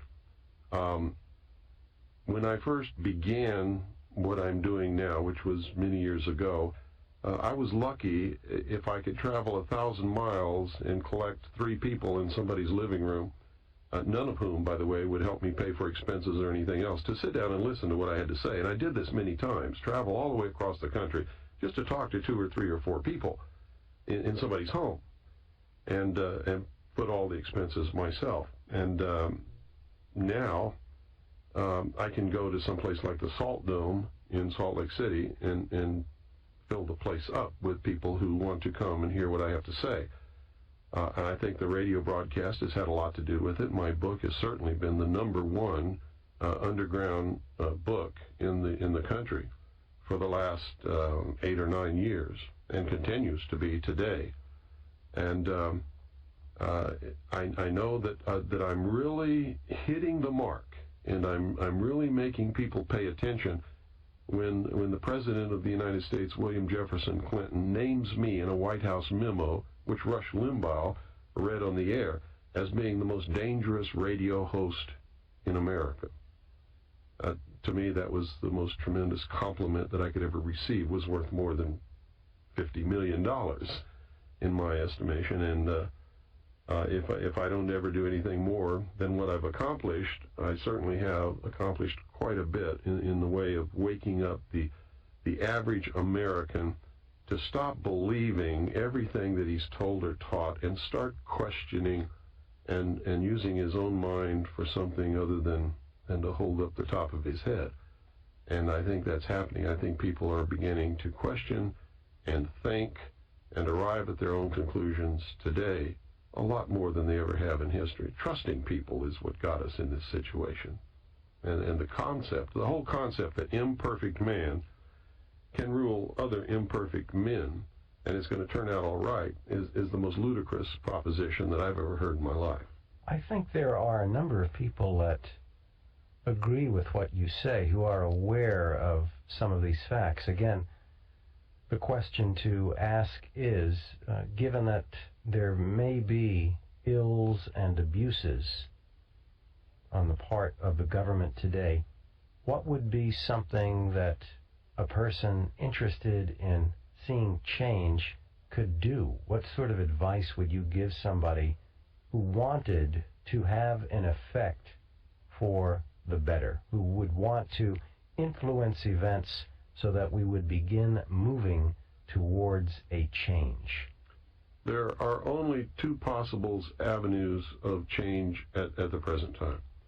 One is civil war, which we are heading toward right now. We are rushing toward a civil war in this country.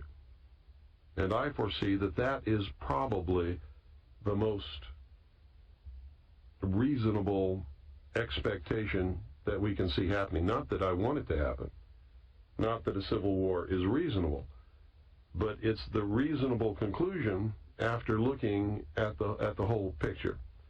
The other is that we could somehow really educate the vast majority of what I call the American sheeple. These are people who are ignorant. Ignorant is not a bad word. It just means that they're without knowledge.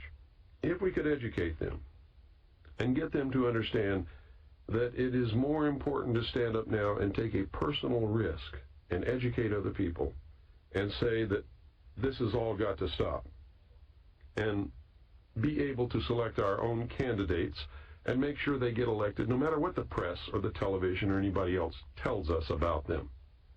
Put them in office, people who will support, protect, and defend the Constitution, like the liars and the charlatans who are in office now swear to do when they take their oath of office, but don't at all. Don't even attempt it. In fact, if you could get the people to do that, then there might be a possibility of a political, peaceful solution. But I can tell you right there that that's not going to happen. It's not going to happen in your wildest dreams, because most people spend the first 21 years of their life trying to get away from daddy and get away from home and become responsible and have their own responsibility in life. They spend the rest of their life, once they find out what that really means, in trying to find a daddy that will take care of them and take all the risk away from them and make sure that they have a job and that their diapers are changed and they have a bed to sleep in at night and a place to play and all of that kind of stuff, just like every other child in the world. And to stand up and be responsible and take a risk means that they're not going to find that. That's why socialism is so attractive to the vast majority of any people, not just Americans, but any people. It promises that they're going to have a daddy again who's going to take care of them. If they'll just give up all their rights and all their liberties, daddy will take care of them. And so that's what people are looking for. And you can see it in your daily life. That's the way they vote. That's what they want.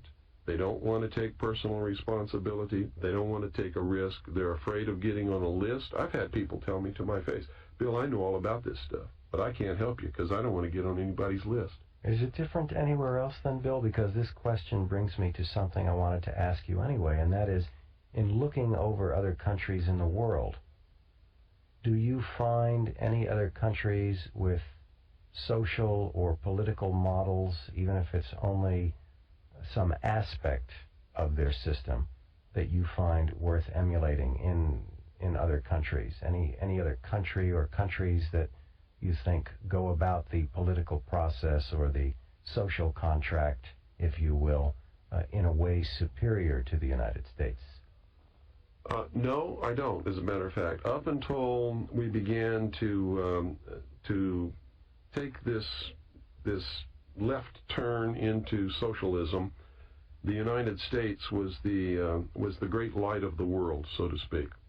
We were the only free people who had ever existed in the entire history of humanity. We like to talk about our great heritage from England. The English were never free. They're not free today. They don't have freedom of speech. They don't have any of the freedoms that we've always had and cherished. In the history of the whole human race, the only people that have ever lived on this planet who have ever truly been free, the ultimate achievement of all humankind was to accept the individual as a king or queen in his or her own right, being responsible and having all of the freedom and liberties that they could possibly imagine right here in this country. And we created a government that was supposed to have a balance of power and was limited, strictly limited by the Constitution, and only given a very few powers in order to protect the freedom of the common man. That's all gone now. I mean, that's like you hear these politicians in Washington today talking about how the Constitution is an outdated document penned over 200 years ago by a bunch of doddering old men who did not understand the complexities of the modern age. They won't tell you what you should already know, is that the document is not an outdated old document. It is a living Constitution. It has within it the means for change should the people desire that it be changed. But the people don't desire that, so they just go ahead and throw it in the trash can anyway and go about their business doing anything that they want to do, while Joe Blow on the street doesn't even know that it's happening because he's never read the document that guarantees his freedom in his whole life. So, Mr. Cooper, given the controversial nature of so many of the things that you have studied with regard to government and the law and the abuses thereof, tell us a little bit about how it has affected your personal life. You're a family man with 2 children. What kind of impact has the work you've done had on your family? Well, that's quite an interesting question, and that doesn't get asked very much. But it's had a tremendous effect. If you want to find out how quickly society can turn against one, and I'm talking seriously here, stand up and tell the truth about just anything that you want to stand up and tell the truth about. It scares the living daylights out of everyone. And so the first thing that happens is you find out who your friends are and who your friends are not, because there's a great weeding out there. And it's not anything that you do on your part or that I've done on my part. They just disappear. And you find very quickly that people are afraid to be around you because they can see the government being upset about what you're talking about, and they can see repercussions coming, and of course they have happened and will continue to happen. And ultimately, I really believe that there will be some kind of a terminal point where they decide that they're not just not going to put up with this pest anymore, and that's going to be the end of me. We have been literally financially in the ditch. We have found it impossible to get any kind of a normal job with anyone who knows anything about what I do. It's you can't go to church, you can't go to cocktail parties because everybody else is sitting around talking about the weather or, oh, what school did you go to? And when you have done the research and arrived at some of the answers that I know to be true now, those people become like kindergarten children. They're not in the real world, and I can't engage in that kind of a conversation. So you really find yourself in another world that has nothing to do with all of the rest of the people who are running around engaged in their activities that they think are so important then. And to them, they really are. But to me, they've lost the reality of what really is important, and they're about to lose their freedom to even discover those things at this point. I ask you a last question, and that is, how would you like to be seen or remembered in future years when people look back and you think about the thrust of your work? What is it that you would like to be best remembered for? I think I would like to be remembered like Paul Revere was remembered. At a time when it was needed and nobody else would do it, I got on my horse and rode through the night and said, the British are coming. And this time it's not the British, although there's an element of the British here because England is a socialist country. I'm sure you know that. That's all. I'm not looking for any fame or any fortune. You certainly don't get rich doing what I'm doing. And infamous is probably the real word that describes what happens to you as far as public recognition in a world where political correctness is the theme of the day. You just don't do what I'm doing. So if anybody wants to remember me, I would certainly be pleased if they just remembered I did what was the responsible and the right thing to do at a time when nobody else had the guts to do it. Well, Cooper, thank you for your time. You're welcome.